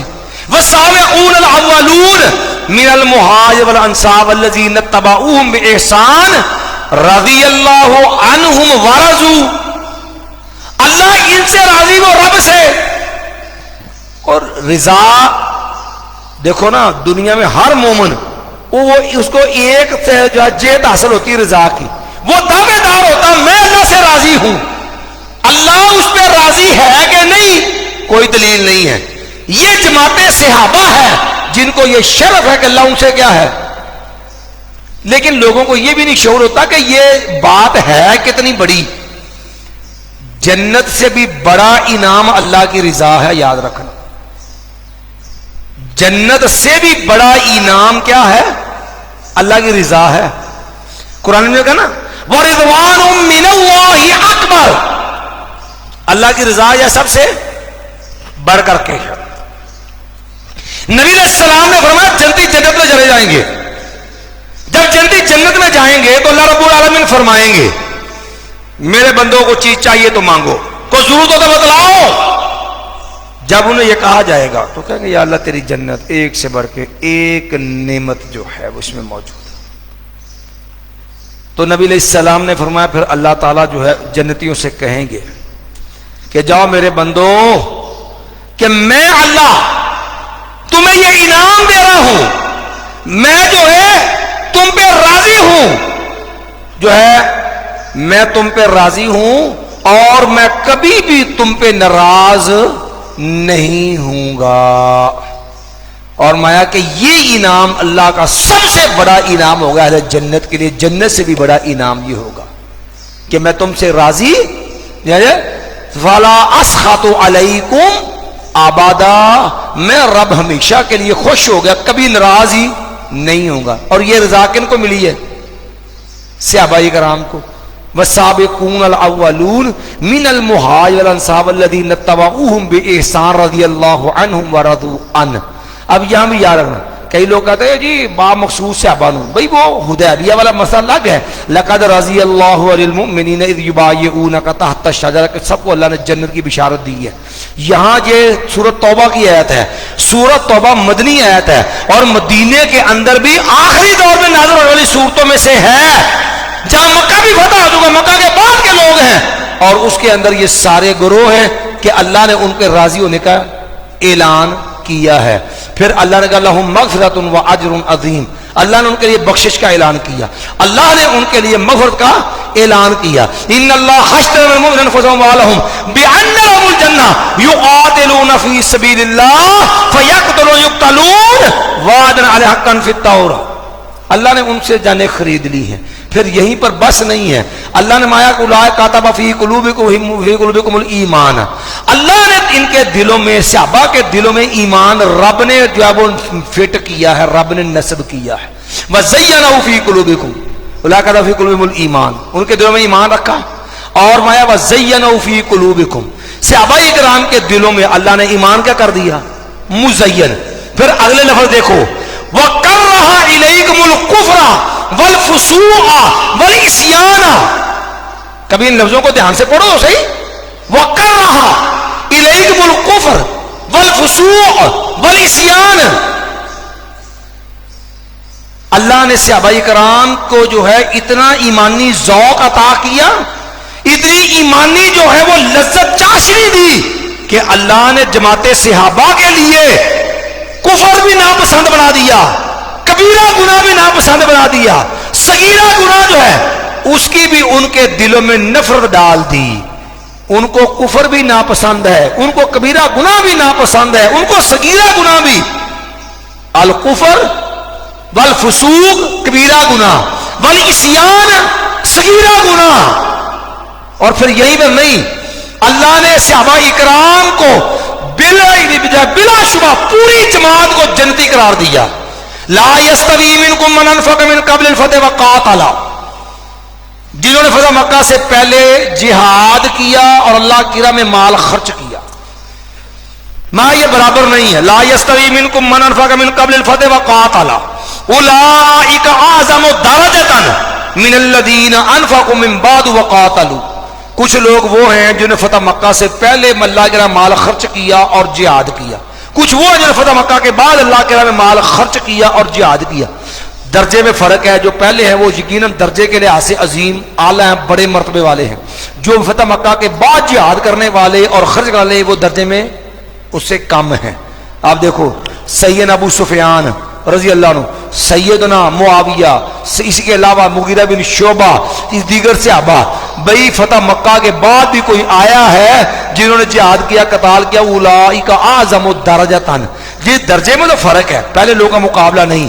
لیکن اگلی بات سمجھو، وَكُلًّا وَعَدَ اللَّهُ الْحُسْنَى، فتح مکہ سے پہلے مال خرچ کیا جہاد کیا ہو اس نے، یا فتح مکہ کے بعد مال خرچ کیا جہاد کیا؟ درجے میں تو فرق ہے، صحابہ میں درجہ بندی تو ہے، لیکن انجام سن لو، سب سے اللہ نے حسنہ کا وعدہ کیا، جنت کا وعدہ کیا۔ اب حسنہ کا لفظ قرآن میں دوسری جگہ پڑھ لو، سورۃ انبیاء میں آ جاؤ، ان الذین سبقت لهم من الحسنى، جن کے لیے ہمارے ہاں حسنہ سبقت لے گیا، اولئک عنہا مبعدون، وہ جہنم سے کیا ہوں گے؟ دور کیے ہوئے۔ تو پھر جن کے بعد حسنہ ہوا اس کا معنی کیا ہوا کہ یہ سارے کیا ہیں؟ جنتی۔ فتح مکہ سے پہلے کے ہوں یا بعد کے، اور انہوں نے پہلے خرچ کیا اور مال خرچ کیا جہاد کیا، یا فتح مکہ کے بعد، درجہ بندی ضرور ہے لیکن انجام یہ ہے کہ دونوں گروہ کیا ہیں؟ جنتی ہیں۔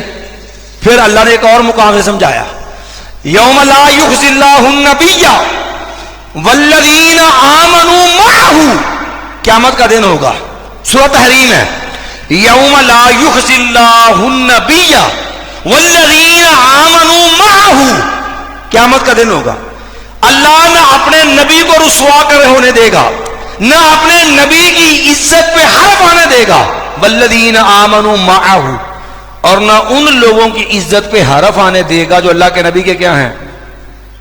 ساتھ ہیں۔ اب دیکھو، یوم لا یخزی اللہ النبی والذین آمنوا معہ، خزی ان کیا ہوتی ہے؟ آزر جو تھا نا کافر تھا، تو سیدنا ابو ابراہیم کہیں کہ یا اللہ اس سے بڑی رسوائی کیا ہوگی کہ میرا باپ آزر میری آنکھوں کے سامنے جہنم میں چلا جائے۔ تو گویا جہنم میں جانا سب سے بڑی کیا ہے؟ رسوائی ہے۔ اور اللہ نے قرآن میں کیا کہا؟ یوم لا یخزی اللہ النبی والذین آمنوا معہ، اللہ نہ میرے نبی کی عزت پہ حرف آنے دے گا ان کو، نہ ان کے ساتھیوں کو۔ تو اب سوچئے کہ جہنم میں جانا رسوائی ہے، تو آیت کا معنی واضح ہو گیا کہ اللہ یہ سارے نبی علیہ السلام، نبی کے سارے صحابہ کہاں جائیں گے؟ جنت میں۔ اس لیے ہم کہتے ہیں نبی کا ہر صحابی جنتی جنتی۔ یہ ہیں وہ دلائل کہ ان بدبختوں کو، یہ بابا ساغ چالوی ہو گیا، یہ مرزا فلمی ہو گیا، یہ اس قسم کے جتنے جو رافضیت غزیدہ ہے نا، جن جو رافضیت کے اگلے نوالے کھانے والے ہیں، یہ سارے کمینے بغض صحابہ کے اندر مرے ہوئے ہیں۔ یہ مت سمجھنا کہ یہ اہل بیت سے محبت کرتے ہیں، ان کمینوں کو اہل بیت سے بھی وفا نہیں ہے۔ یہ بھی ایک الگ موضوع ہے، انشاءاللہ کبھی آیا تو موقع بات آئی تو انشاءاللہ کریں گے یہاں پر۔ تو یہ جو دلائل ہیں ہم نے اس لیے ذکر کی ہے کہ صحابیت کے مقام کو معمولی نہ سمجھو، یہ جو بابا سال چالی بکواس تھا کہ اپنے دماغ سے اتار دو یہ جو صحابیت کا قبوس کہ صحابی غلطی نہیں کر سکتا۔ یاد رکھو، ہم رافضیوں کی طرح یہ نہیں کہتے جس طرح وہ کہتے ہیں کہ 12 معصوم ہیں، 14 معصوم نے، ہم صحابہ کو معصوم نہیں سمجھتے، جماعت صحابہ معصوم ہے۔ ہم نے کہا دو سیتیں ہیں، ایک ہے من حیث الجماعہ، ایک ہے شخصی سیت، دو سیتیں صحابہ کرام کی، ایک ہے من حیث الجماعہ، ایک ہے صحابہ کرام کی انفرادی شخصی سیت۔ انفرادی شخصیت سے میں صحابہ کرام سے غلطیاں ہوئی ہیں، لیکن ایک بات یاد رکھنا، 3 درجے ہوتے ہیں، معصوم، محفوظ اور مغفور۔ یہ بات کو جو سمجھ لینا، 3 معاملات اور 3 درجے ہوتے ہیں، معصوم، محفوظ اور مغفور۔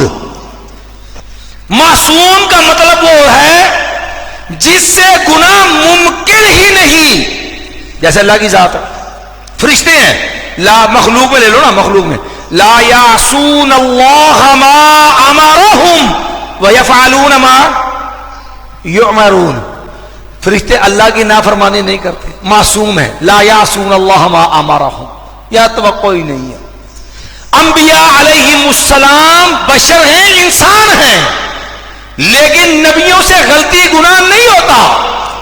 انبیاء علیہم السلام کو اللہ گناہوں سے محفوظ رکھتا ہے،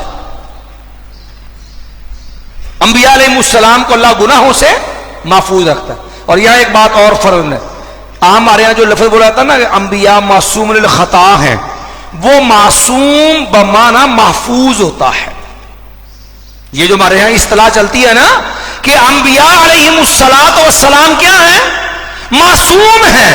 یہ لفظ معصوم بمعنی محفوظ ہے، محفوظ کے معنی کے اندر ہوتا ہے. ورنہ یہاں بھی ایک اور بات ہے، ہم نے جانا نہیں ہے، وہ رضا خانیے سے متعلق ہے، وہ بعد میں چھیڑیں گے.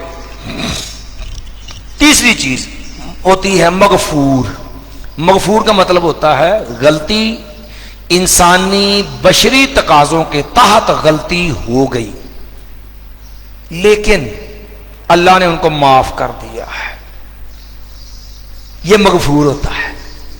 معصوم جس سے گناہ کا تصور ہی ممکن نہیں، محفوظ انسانی بشری اس کے اندر جو ہیں وہ صفات تو ہیں جس سے غلطی ممکن ہو سکتی ہے، لیکن چونکہ وہ اللہ کے مقرب بندے ہیں اللہ نے ان کو غلطی گناہ سے محفوظ رکھا ہے. اور تیسری چیز ہے مغفور. صحابہ اکرام انفرادی شخصی حیثیت میں ان سے لغزش غلطیاں ہوئی ہیں. دیکھو صحابہ اکرام سے غلطی ہوئی، اللہ نے معاف کر دی. پہلے تو ان کے ایمان کی عمدگی دیکھو، کوئی پولیس کا محکمہ نہیں، کوئی انٹیلیجنس نہیں، کوئی گرفتار کر کے لانے والا نہیں. ماجد اسلمی آگے کہتا آقا انی اصبت حدا فاقمہ علی، میں نے زنا کر لیا مجھ پہ حد لگا دو. آپ نے کہا اس کو چیک کرو، اس نے شراب تو نہیں پی ہوئی، منہ سونگو اس کا، کوئی نہیں پی ہوئی. آپ نے کہا واقعہ زنا کیا، پوری تسلی 4 دفعہ. کوئی پکڑ کے لانے والا نہیں، کوئی پولیس نہیں، کوئی انٹیلیجنس نہیں، اس کے خلاف کوئی مقدمہ نہیں، اس کے پیچھے کوئی فورس نہیں. کون لے کے آیا اس کو بھائی؟ اسے نہیں پتا کہ یہاں مجھے پکڑا جائے گا، پتھر مار مار کے مجھے شہید کر دیا جائے گا، ماں قتل کر دیا جائے گا. کتنا سنگین معاملہ ہے. لیکن ایمان اتنا عظیم ہے کہ گناہ پہ شرمندگی ندامت کا یہ معاملہ ہے کہ مر جانا گوارا ہے، لیکن رب کی بارگاہ میں اس گناہ پہ شرمندگی ہو یہ بغاؤ گوارا نہیں ہے. اتنے عظیم ایمان والے تھے وہ، اتنی عظیم جماعت ہے وہ. اس لیے غلطی ہو بھی گئی نا. قرآن مجید بڑی والا کہا فاللہ عنہ کہ یہ صحابہ اجمعین اللہ نے ان کو کیا کر دیا ہے؟ معاف کر دیا ہے. یاد رکھنا یہ بابا چالوی اور اس کی نجائز اولاد، اور اسی طرح مرزا فلمی اور اس کی نجائز اولاد، یہ جتنے بھی کمینے ہیں یہ سارے وہ ہیں جن کی فطرت اصل فطرت مسخ ہو گئی ہے. یہ خنزیر الفطرت ہے سارے لوگ. امام ابن قیم رحمۃ اللہ علیہ نے مدارج السالکین میں لکھا ہے کہ خنزیر کی ایک گندی نیچر ہوتی ہے، فطرت ہوتی ہے. پتہ کیا ہوتی ہے؟ وہ گندگی کر کے فوراً گندگی میں منہ مارتا ہے. آپ اس کو جو ہے وہ ہریالی میں بھی چھوڑ دینا، اس نے بھاگ کے گندگی میں منہ مارنا ہے. یہ چالوی اور مرزا فلمی اور ان کی جو ہے یہ رافضیت کی نجائز اولاد اور ان کے جو ہے وہ نجائز جو ہے وہ کمینے بغض صحابہ کے مارے دشمن، یہ سارے کمینے خنزیر الفطرت ہیں. یہ صحابہ کی نیکیاں نہیں دیکھتے، خوبیاں نہیں دیکھتے، یہ ہر وقت ان کے مسالب تلاش کرتے ہیں، ان کی خامیاں تلاش کرتے ہیں. ہمیشہ سیدنا عثمان کا بکواس کر کے عثمان نے یہ غلطی کی، عثمان نے وہ غلطی کی، عثمان نے یہ غلطی کی، معاویہ نے یہ کیا رضی اللہ عنہ. حالانکہ کمینوں نبی علیہ السلام نے کہا تھا کہ جا ایک صحابی جا رہا ہے کہ یہ میرا یہ صحابی فتنوں کے اندر حق پہ ہوگا. تو لوگوں نے آگے بڑھ دیکھا کون ہے؟ جانے والا عثمان بن عفان ہے. نبی نے کہا کہ میرا عثمان فتنوں میں حق پہ ہوگا. یہ کہتے نہیں عثمان نے غلطیاں کی. یہ گویا کہ یہ نبی علیہ السلام کو جٹلاتے ہیں کمینے، یہ جعلی اینڈ کمپنی اور یہ مرزا فلمی اینڈ کمپنی. بات سمجھ آ گئی ہے یہ؟ تو اس لیے یہ چیز آپ نے توجہ سے سمجھ لینی ہے. ایک بات، صحابہ کرام مغفور ہیں، اللہ نے ان کو کیا کر دیا ہے؟ معاف. دوسرا نقطہ ایک اور سمجھ لو یہاں پر، ان کی خامی کیا ہے؟ ہم نے بات شروع کی ہے آمنو کما آمن الناس. جماعت صحابہ من حیث الجماعت معصوم ہے. انفرادی غلطیاں ہوئی اللہ نے معاف کر دی. قرآن کی کتنی آیتیں ہم نے پڑھ کے آپ کو بیان کی؟ سارے جنتی ہیں. لوگوں اب ایک اور بات بھی مجھے رکھنی ہے آپ نے کہ صحابہ اکرام رضوان اللہ علیہم اجمعین کی غلطیاں پڑھنا چھاننا یہ ہمارا عقیدہ ہی نہیں ہے. صحابہ کرام سے محبت، ان کا احترام ہمارے عقیدے میں شامل ہے۔ عقیدہ واسطیہ پڑھیے، عقیدہ تحویہ پڑھیے۔ کیوں؟ آپ محدثین کو پڑھیے، محدثین رحمہم اللہ نے جتنا بھی آپ باب پڑھیں گے با کتاب المناقب، عنوان قائم کیے کس کے؟ مناقب کے۔ مناقب کے مقابلے ہوتا ہے مصالب، غلطیاں، خامیاں۔ محدثین نے صحابہ کرام کے مناقب بیان کیے۔ کوئی یہ مغفور جماعت ہے، جب اللہ نے غلطیاں معاف کر دی تو گرنا کاہے کو؟ جب رب نے غلطیاں معاف کر چھوڑی ہیں، اللہ نے ان کو دنیا میں جنت کی جنتی قرار دے دیا، پوری جماعت جنتی ہے، تو پھر ان کی غلطیاں گرنی کس لیے؟ اس لیے جملہ محدثین دیکھ لیں کہ انہوں نے مناقب کے باب قائم کیے ہیں، مناقب صحابہ کے۔ کسی محدث نے سوائے امام نے عساکر کے، وہاں انہوں نے ایک گڑبڑ کی ہے، سب نے مناقب بیان کیے، امام نے عساکر کی یہ غلطی ہے۔ انہوں نے جو ہے صحابہ اکرام کے بارے میں تاریخی طور پہ رتب و یابس جو مروی تھا، جس میں صحابہ کرام کے بارے میں جو غلط سلط بھی ملا، ایسی جو کچی پکی باتیں ملی، وہ بھی ساری بیان کر دی، مسالے بھی بیان کر دیے۔ حالانکہ یہ چیز امام ابن عساکر کی غلطی ہے۔ جب جماعت صحابہ معصوم ہے، جماعت صحابہ غلطی سے محفوظ ہے، اور انفرادی شخصی معاملہ بھی ہے، تو اللہ نے غلطیاں معاف کر دی ہیں، تو ان کی غلطی بیان کرنا ہی نہیں بنتی ہے۔ یہ امام عساکر کی غلطی ہے، اور یہ غلطی ایک جگہ پر امام شوکانی نے بھی نال الاتار کے اندر کی ہے۔ اس لیے جو چیز اس کی غلط ہے، ہم دلیل سے اس کو غلط کہتے ہیں کہ مسالہ بیان کرنے جائز نہیں۔ کیوں نہیں؟ ہم نے وجہ بیان کی ہے۔ جن کی غلطیاں امام محدثین میں سے دو آدمیوں کی، ہم نے ان دو کی نشاندہی بھی کی ہے کہ یہ غلطی جو ہے، یہ غلطی امام شوکانی کو بھی لگی ہے، ابن عساکر نے بھی یہ بات کی ہے۔ اسی لیے محدثین نے اپنی اصول کی کتابوں میں اس بات کی تردید بھی کی، ابن عساکر کا رد بھی کیا ہے کہ ابن عساکر کی غلطی ہے یہ، جو رتب و یابس انہوں نے جمع کیا۔ اب ایک اشکال مغالطہ سمجھ لینا، ایک مغالطہ سمجھ لو۔ کہتے ہیں لو جی نبی علیہ السلام نے مدعم سی، انہوں تیر لگیا، تو مدعم جڑا سی اس کو تیر لگا، اور اس وجہ سے صحابہ نے کہا طوبی لہذا، تو آپ نے فرمایا کہ میں وہ آگ کی ایک چادر جو دیکھ رہا ہوں اس کے اوپر لپٹی ہوئی ہے۔ یہ کہندے لو جی صحابہ سارے جنتی نے، تے اے جڑی مدم نو جڑی تار اگ دی تار پہ پھڑی ہوئی اے کدھر جائے گی؟ فلاں نو جو ہے صاحب بن معاذ نو قبر نے دبایا، حالانکہ وہ تو عذاب تھوڑا تھا۔ قبر تو ہر ایک کو دباتی ہے، وہ عذاب نہیں ہے۔ نبی علیہ السلام نے فرمایا کہ ان للقبر زلطتن، قبر کا جو ہر ایک کو دبانا ہوتا ہے، لو نجا منہا احد، اگر قبر کے دبانے سے کوئی محفوظ رہ سکتا، لنجا منہا سعد بن معاذ، تو میرا سعد بن معاذ قبر کے دبانے سے محفوظ رہتا۔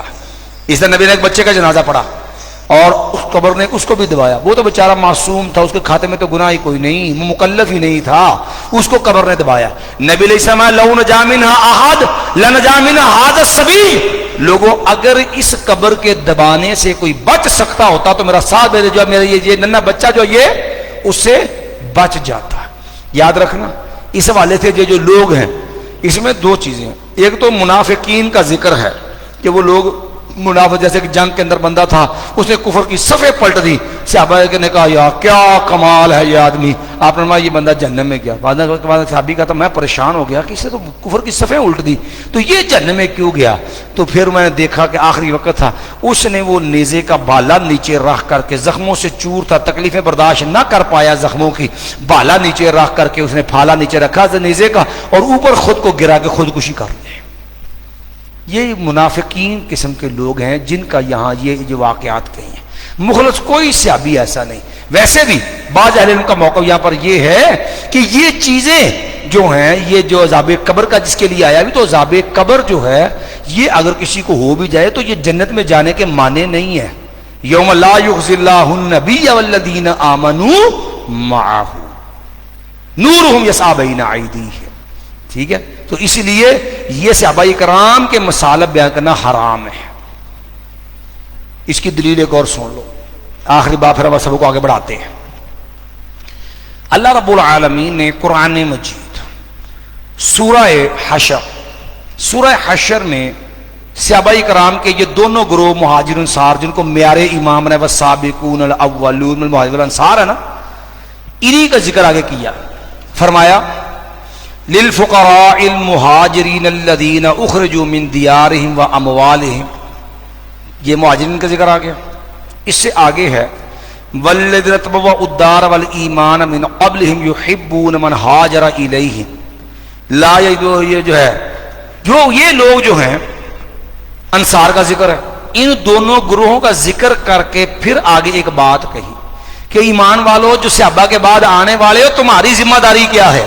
مَا وَالَّذِينَ جَاءُوا مِن بَعْدِهِمْ، جو جماعتیں صحابہ کے بعد آنے والے ہیں ان کی ذمہ داری ہے یقولون، وہ اللہ سے دعا کریں ربنا اغفر لنا، اللہ تو ہمیں معاف کر دے، وَلِإِخْوَانِنَا الَّذِينَ سَبَقُونَا بِالْإِيمَانِ، جو ہم سے پہلے ہمارے ایمان والے بھائی گزر گئے ان کو معاف فرما دے، وَلَا تَجْعَلْ فِي قُلُوبِنَا غِلًّا لِلَّذِينَ آمَنُوا، اللہ ان کے بارے میں ہمارے دلوں میں کوئی بغض کینہ نہ ہو۔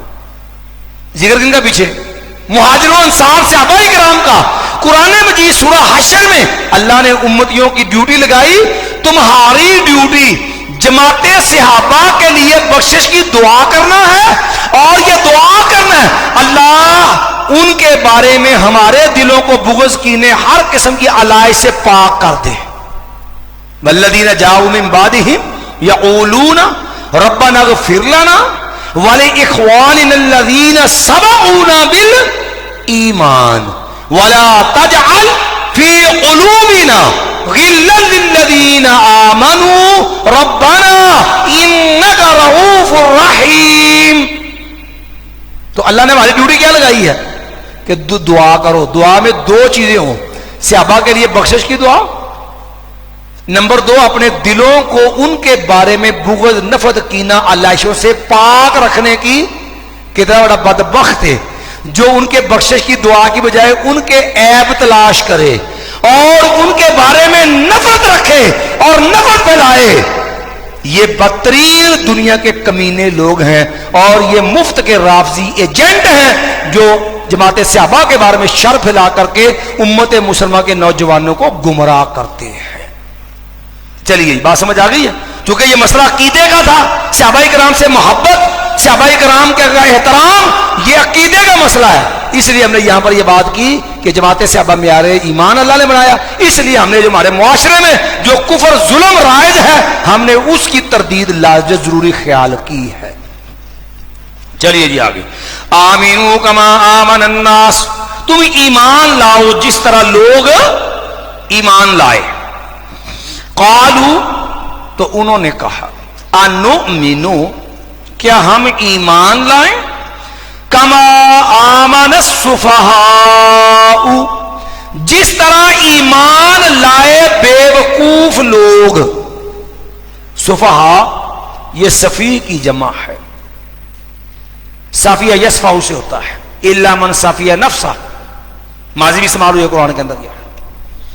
اب دیکھو منافقوں نے کیا کہا صحابہ کرام کے بارے میں کہ انؤمنو، کہ ہم ایمان لائیں، کما آمن السفہاء، جب بے کوئی ایمان، ایک ایڑی عقل مندی ہے، دنیا نہ بگاڑ لو، معاشرے نہ بگاڑ لو، بہن بھراواں نہ بگاڑ لو، والدین کے ساتھ جو معاملہ خراب کر لو، لیکن دین نہیں چھوڑنا، سارا نقصان کر کے بیٹھ جاؤ۔ گویا کہ وہ ایمان کی بدولت ازمائشیں، تکلیفیں، خاندان سے دشمنی، مقاطع اور اپنے جو نقصانات ہوتے تھے، گھر بار چھوڑنا، بی بچے تک قربان کرنے میں عقل مندی ہے۔ منافق لوگ اس کو بیوقوفی سمجھتے تھے، حالانکہ یہی تو اصل ایمان کا معیار تھا کہ کس کو ایمان پیارا ہے، کس کو دنیا کا مال پیارا ہے۔ تو انہوں نے کہا الا انہم السفہاء، کہ یہ معاذ اللہ کیا ہے، بیوقوف ہیں۔ اب گستاخ صحابہ کے بارے میں بھی بات سن لو، مایا الا خطرناک کو چیز ہو نا تو عربی میں یہ الا حرف تنبیہ ہے، متنبہ کرنے کے لیے۔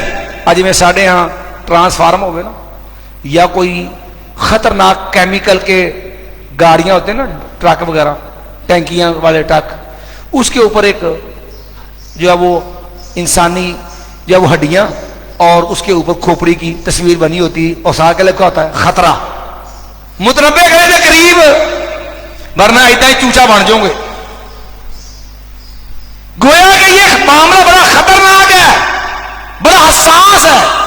حرف حرف تنبیہ ہے، الا خبردار، انہم یقیناً وہ لوگ، ہم وہی ہیں، السفہاء، کون؟ بیوقوف، جو صحابہ کے بارے میں تبرہ کرے، اصل بیوقوف یہ خبیث ہیں۔ منافقوں نے کس کو بیوقوف کہا تھا؟ صحابہ کو۔ تو قرآن کی یہ آیت دلیل ہے کہ مومن کے اوپر دفاع صحابہ فرض ہے، مومن کے لیے دفاع صحابہ فرض ہے۔ اللہ نے دفاع کیا ہے کن کا؟ صحابہ کرام کا۔ کن سے؟ منافقوں سے۔ معلوم ہوا صحابہ پہ تبرہ کرنے والے منافق ہیں، اور ایمان والوں پر فرض ہے ان کا دفاع کرنا۔ دیکھو الا انہم السفہاء، خبردار یہ کیا ہیں؟ بیوقوف ہیں۔ جنہیں صحابہ تبرہ کے رب نے انہوں نے بیوقوف کیا کہ نہیں کیا؟ اللہ کو پسند ہی نہیں ہے کہ صحابہ کرام پہ تنقید کی جائے۔ دوسرا مقام دیکھو، منافقوں نے دوسری جگہ بھی تبرہ کیا تھا۔ منافقوں نے کہا لَنُخْرِجَنَّ الْأَعَزُّ مِنْهَا الْأَذَلَّ، کہا تھا کہ ہم جو ہیں عزت والے ہیں اور معاذ اللہ ذلیلوں کو، معاذ اللہ عزت سے محروم لوگوں کو مدینے سے نکال دیں گے۔ تو بکواس کی نبی علیہ السلام اور صحابہ اکرام کے بارے میں منافقوں نے بکواس کی۔ نتیجہ کیا نکلا؟ اللہ نے کیا کہا جب انہوں نے کہا لَنُخْرِجَنَّ الْأَعَزُّ مِنْهَا الْأَذَلَّ، انہوں نے ازل کہا، خود کو عزت والے کہا، تو اللہ نے کہا اللہ نے کیا کہا؟ وَلِلَّهِ الْعِزَّةُ وَلِرَسُولِهِ وَلِلْمُؤْمِنِينَ، اور لوگوں عزت اللہ کے لیے، عزت اللہ کے رسول کے لیے، عزت ایمان اللہ اس کے رسول کو ماننے والے ایمان والوں کے لیے۔ اور میں نبی کے دور کے ایمان والے کون تھے؟ لَقَدْ رَضِيَ اللَّهُ عَنِ الْمُؤْمِنِينَ اللَّهَ اشْتَرَىٰ مِنَ الْمُؤْمِنِينَ، ٹھیک ہے، یہ ایمان والے ہیں۔ تو اللہ نے کہا وَلِلَّهِ الْعِزَّةُ وَلِرَسُولِهِ اور منافقوں نے ازل کہا، اللہ نے ساتھ ہی صحابہ کا دفاع کیا، وَلِلَّهِ الْعِزَّةُ وَلِرَسُولِهِ اور جن لوگوں نے صحابہ پہ تبرہ کیا ان کے بارے میں ہم نے فتویٰ کیا دیا، وَلَٰكِنَّ الْمُنَافِقِينَ لَا يَفْقَهُونَ، لیکن منافق جو ہیں ان کو عقل موت ہی معلوم ہے کہ صحابہ پہ بکواس کرنے والا کون ہے؟ منافق ہے۔ قرآن نے بیوقوف بھی کہا، منافق بھی کہا ہے۔ نبی علیہ السلام کو بھی پسند نہیں ہے کہ میرے صحابہ پہ تنقید کی جائے۔ سیدنا ابوبکر کی ناراضگی ہوئی عمر کی، آپ نے فَهَلْ أَنْتُمْ تَارِكُوا لِي صَاحِبِي، یا میری وجہ سے، دیکھو تلے کس کے ساتھ ہے؟ میرے ساتھ ہے، اور یا میری وجہ سے میرے ساتھی کو نہیں چھوڑ سکتے۔ کیا کہا؟ لوگوں لو ان احدکم انفق مثل احد ذهبا ما بلغ مد احدهم ولا نصیفا، احد پہاڑ اس کا کورڈ ایریا 22 کلومیٹر ہے، کورڈ ایریا جو اس کا 22 کلومیٹر ہے احد پہاڑ کا۔ فرمایا کہ اگر تم احد پہاڑ اتنا سونا خرچ کرو اور میرا سے ابھی ایک آدھا کلو یا پائیا جو خرچ کرے، اور لوگوں تمہارا احد پہاڑ جتنا سونا صحابہ کے پائیا ایک پاؤ جو کا مقابلہ نہیں کر سکتا۔ اتنے عظیم ایمان والے ہیں وہ لوگ۔ نبی علیہ الصلوۃ والسلام کو گوارا نہیں ہے، قرآن نے کہا عَفَا اللَّهُ عَنْهُمْ، رب نے معاف کر دیا۔ صحابہ کرام کو بھی گوارا نہیں ہے کہ تنقید ہو۔ اب دیکھو سیدنا عبداللہ بن عمر بیٹھے ہوئے تھے، بخاری میں حدیث ہے، ایک بندہ آیا، عبداللہ بن عمر کے بارے پتہ لگا یہ صحابی ہے، کہنے لگا ہاں اچھا، کہنے لگا آپ کو پتہ ہے نا سیدنا عثمان بدر میں نہیں آئے تھے، آپ کو پتہ ہے نا کہ احد کی جنگ میں جب بھگدڑ مچی تو عثمان بھاگ گیا تھا، آپ کو پتہ ہے نا جب حدیبیہ کی جنگ ہوئی تو حدیبیہ کے اندر عثمان نہیں تھا۔ انہوں نے کہا ہاں جی۔ کہنے لگا بات سنو راکی ادھر آ۔ عبداللہ بن عمر نے بلا لیے، فرمایا بد نصیب بدر میں عثمان نہیں تھا، پتہ کیوں؟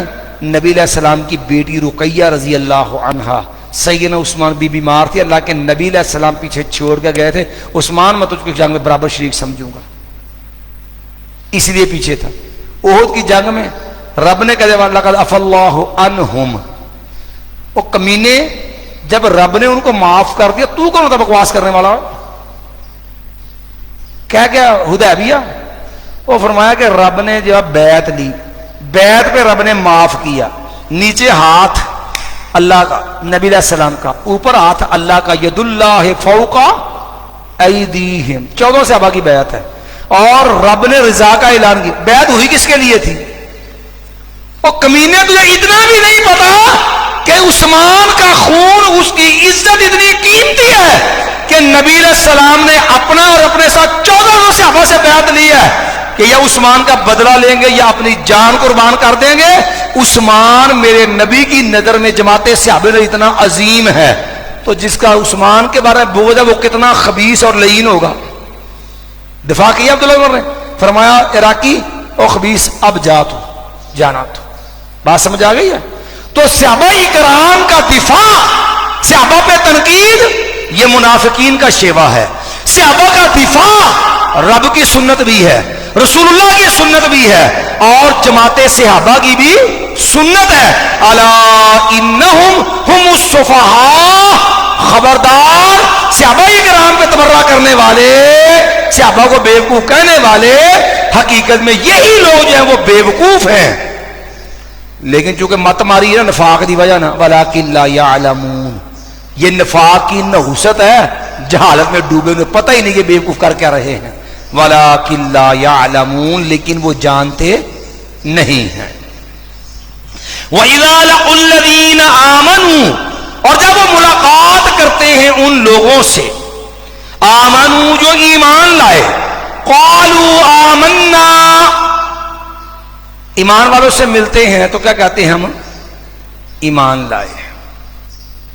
وَإِذَا خَلَوْا، اور جب وہ خلوت اختیارات ہوتے ایمان والوں سے، کدھر؟ إِلَى شَيَاطِينِهِمْ، اپنے شیطانوں کی طرف۔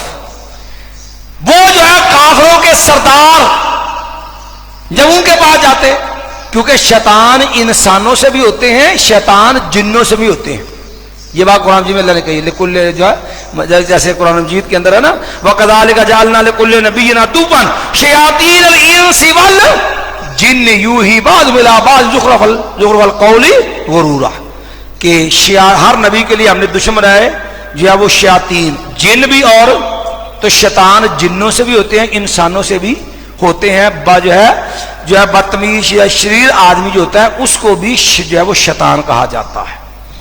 یہاں ایک بات پر فقہی مسئلہ بھی سمجھ لیں آپ، پھر انشاءاللہ اس کی مزید تھوڑی وضاحت کرتے ہیں۔ دیکھو، کسی کو کافر کہنا حرام ہے، منافق کہنا حرام ہے، یہودی کہنا حرام ہے، یہ اس کی تکفیر ہے، لیکن کسی کی شرارتوں کی وجہ سے کسی کو شیطان کہا جائے، اس کے بد عملوں کی وجہ سے، تو یاد رکھیں یہ اس کی تکفیر نہیں ہے۔ کسی کو شیطان کہنا اس کی تکفیر نہیں ہے، حالانکہ شیطان ابلیس بھی ہے۔ تو اگر کسی کی بد اعمالیوں کو اس کو شیطان کہا جاتا ہے تو یہ اس کی تکفیر نہیں ہے، اس کو کافر قرار دینا نہیں ہے۔ جیسے نبی علیہ السلام سفر میں جا رہے تھے، نبی علیہ السلام نے ایک آدمی کو دیکھا، وہ بانسری بجا رہا تھا، نبی علیہ السلام نے کان میں انگلیاں ڈال دی، آپ نے فرمایا خذوا الشیطان، خذوا الشیطان، یہ شیطان جس کو پکڑو، تو بانسری بجانے والے کو آپ نے کیا کہا؟ شیطان۔ اسی طرح ایک آدمی کبوتر کے پیچھے بھاگ رہا تھا، فرمایا الشیطان یتبع الشیطان، شیطان ہے اور ایک شیطان کے پیچھے بھاگ رہا ہے، وہ چیز جو دین سے غافل کر کے دنیا میں انسان کو کھو دے، ایسا باطل مشغلہ جو ہوتا ہے یہ مشغلہ بھی شیطانی مشغلہ ہے۔ تو فرمایا جب ملاقات کرتے ایمان سے کہتے ہیں ہم ایمان لائے، جب اپنے شیطانوں یعنی کافر سرداروں کی طرف جاتے تو کہتے ہیں ہم تمہارے ساتھ ہیں، انما نحن مستہزئون، لیکن ہم تو مذاق کرنے والے ہیں۔ گویا کہ وہ مفادات پہ کھیلتے تھے، سارے پنجابی جمانہ کرتے ہیں جتھے ویکھی تباہ پرات اتھے گزاری رات، اپنا مفاد دیکھنا چاہیے، جدھے مفاد نظر ان کے دو ہو گئے، اس لیے کہتے ہیں نا دو رخی چھوڑ دے یک رنگ ہو جا، دو رخی چھوڑ دے یک رنگ ہو جا، یا سراسر موم ہو جا یا سنگ ہو جا۔ یہ جو منافقانہ روش ہے نا، یا مجھے کبھی ادھر کبھی ادھر. نبی علیہ السلام نے اس کو اس بکری سے جو تشبیہ دی ہے جو ہے وہ فیض لینے کے لیے دو ریوڑوں کے درمیان گھومتی ہے, کبھی ادھر مذکر تلاش کرتی ہے ادھر مذکر تلاش کرتی ہے, جدھر سے فیض مل گیا ادھر سے فیض لے لیا. جو ہے نمایا کہتے قالوا کہتے انما معکم, بے شک ہم تمہارے ساتھ ہیں, انما نحن مستہزئون, بے شک ہم تو مذاق کرنے والے ہیں. اللہ یستہزئ بہم, اللہ تعالیٰ جو ہے مذاق اڑاتا ہے, اللہ ان کا مذاق اڑاتا ہے یا کہتے ہیں مذاق کرتا ہے ان کے ساتھ. وَيَمُدُّهُمْ, اور وہ ڈھیل دیتا ہے ان کو. ایک بندہ کفر پہ ہے, برائی میں اڑا ہے, اللہ اور اس کے لیے ثانیہ مولت پیدا کرتا. کیوں کہتا اللہ مولت؟ اللہ نے دوسرے مقام پہ یہ بات کہی کہ اللہ کسی کافر کو, باطل پرست کو, گمراہی پہ چلنے والے کو جب وہ اپنی حدیں کراس کر جاتا ہے تو اللہ اس کے لیے ڈھیل کیوں پیدا کر دیتا ہے؟ میں انما نملی لہم لیزدادوا اثما, ہم اس کی رسی اس لیے دراز کر دیتے ہیں, ہم اس لیے اس کو ڈھیل دے دیتے ہیں تاکہ وہ گناہوں میں اور زیادہ کیا کرے, بڑھ جائے. میں وَيَمُدُّهُمْ, اور وہ ڈھیل دے دیتا ہے ان کو, فی طغیانہم یعمہون, اپنی سرکشی میں, دیدہ دنستہ, ظلم, زیادتی, گناہ, برائی, یہ ہے طغیان. طغیان کا مطلب کیا ہوتا ہے؟ اپنی اوقات سے باہر آ جانا. کہتے ہیں نا سمندر میں طغیانی آئی ہوئی ہے جی, لیکن سمندر میں کیا ہے طغیانی, کیا مطلب؟ اس کا پانی اس کی اصل حد سطح سے کیا آ گیا ہے, باہر آ جائے, تو کہتے ہیں سمندر میں طغیانی آئی ہوئی ہے. تو جو بندہ اپنی اوقات سے باہر نکل آئے, اپنی جو ہے وہ انسانیت سے نکل کے دیدہ دنستہ جو ہے وہ خواص کمینگیوں میں آ جائے, تو یہ ہوتا ہے سرکش انسان, گویا کہ اپنی اوقات سے نکلا ہوا. فی طغی, طاغوت کسے کہتے ہیں؟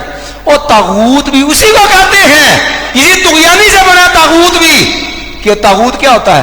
جو بندگی کی حد سے نکل کے خدائی حد کے اوپر جو ہے وہ پہنچنے کی کوشش کرتا ہے, خدائی کا دعوے دار بن جاتا ہے, خدائی کے منصب پہ بیٹھنے کی کوشش کرتا ہے. یہ کیا ہوتا ہے؟ یہ طاغوت ہوتا ہے, کیونکہ حد اس کی بندگی انسانی والی, انسانوں والی, تو وہ بندگی کی حد سے نکل کے خدائی حد کے اوپر چڑھنے کی, بیٹھنے کی, خدائی حد اپنانے کی کیا کرتا ہے, کوشش کرتا ہے. اس کے لیے اس کو بھی طاغوت کہتے ہیں, اپنی حد سے نکل گیا نا. فی طغیانہم, اپنی سرکشی میں, یعمہون, وہ مست پھرتے ہیں. بس جو سمجھ آیا سارا کچھ ہے, یہی بہتر ہے, یہی ٹھیک ہے, گویا کہ انہیں احساس ہی نہیں ہوتا ہم غلط کر رہے ہیں. تو اب دیکھو اللہ تعالیٰ مذاق کرتا ہے. اب یہاں بھی ایک مسئلہ ہے, عقیدے کا مسئلہ ہے. عقیدے کے اندر آپ کو پتا ہے کئی قسم کے گمراہ فرقے ہیں.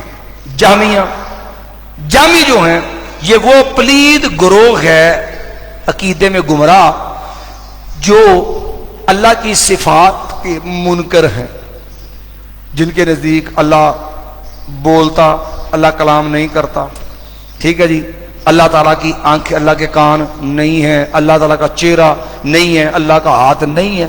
یہ جو جہمی ہے نا خبیث, یہ بدترین کافر ہے. امام بخاری رحمت اللہ علیہ نے اپنی کتاب خلق و افعال العباد میں لکھا ہے, کفر الجہمیت اشد کفرا اشد من کفر الیہود والنصارى, کہ جہمیہ جو ہے نا, جو اللہ کی صفات کے منکر ہیں, ان کا کفر جو ہے وہ یہودی عیسائیوں سے بدتر کفر ہے. وہ لوگ ایسی باتیں جو ہیں وہ پھر جو ہے اللہ تعالیٰ کی جو صفات ہے نا, یہ جامی لوگ جو جہم بن صفوان کے پیروکار ہیں نا, تو جرم ان کا یہ اللہ کی صفات کے یہ منکر ہیں. تو یہ کہتے دیکھو جی یہ اللہ کی صفت جو ہوتی ہے نا, کہتے یہ صفتیں نقض محض ہے, یعنی خالص یہ کمی والی یہ اللہ کی خامی ہے, صفت ہے. پھر وہ پہلے اس کو یہ اللہ کی صفت قرار دیتے ہیں, پھر آگے طویلیں شروع ہو کے انکار کر دیتے ہیں, حالانکہ یہ اللہ کی صفت ہے ہی نہیں ہے. یاد رکھنا یہ اللہ کی صفت نہیں ہے. وَلِلَّهِ الْمَثَلُ الْأَعْلَى, اللہ میں کوئی نقص کمی نہیں ہے, اللہ کی بڑی عمدہ صفات ہے. تو یہ جو اللہ نے کہا اللہ یستہزئ, یہ یخادعون میں مشاکلت تھی, ہم نے بات کہی تھی نا پیچھے, تو یاد رکھنا یہ صفات نہیں ہے، یہ مشاکلت ہے، یعنی جیسے انداز میں کسی نے بات کی ہو یا جیسا کسی کا عمل رویہ ہو اسی انداز میں انہی الفاظ میں اس کو جواب دینا، یہ کیا ہوتی ہے؟ مشاکلت۔ اب اس کی مثال ایک اور سمجھ لو مشاکلت کی، کہ اللہ نے قرآن مجید میں ایک مقام پہ یہ بات کہی نا کہ فَمَنِ اعْتَدَىٰ عَلَيْكُمْ، اور بھئی جو تمہارے اوپر زیادتی کرے، فَاعْتَدُوا عَلَيْهِ، تم بھی اس پر زیادتی کر لو، بِمِثْلِ مَا اعْتَدَىٰ، اسی کی بقدر جتنی اس نے کی ہے۔ مطلب ایک بندے کو کسی نے تھپڑ مارا، جواب میں وہ بھی اس کو بدلے میں تھپڑ مار سکتا ہے، تو اب کہا جتنی زیادتی تمہاری اتنی کر لو، لیکن جو بعد میں جس نے جوابی تھپڑ مارا وہ زیادتی ہے؟ زیادتی تو وہ تھے جس نے نہا کے پہلے تھپڑ مارا، یہ زیادتی تھی۔ جس نے جواب کے اندر بدلہ لیا اپنا، وہ زیادتی تھی؟ نہیں۔ قرآن نے کیا کہا؟ فَمَنِ اعْتَدَىٰ عَلَيْكُمْ فَاعْتَدُوا، جو تم پہ زیادتی کرے تو جتنی زیادتی اتنی زیادتی کر لو۔ جوابی عمل کو زیادتی کے لفظ سے تعبیر کیا گیا، یہ مشاکلت کہلاتا ہے کہ جیسے لفظ بات بیان ہوئی ہے، بات جن لفظوں میں جس انداز میں اسی انداز میں اس کا جواب ہوتا ہے۔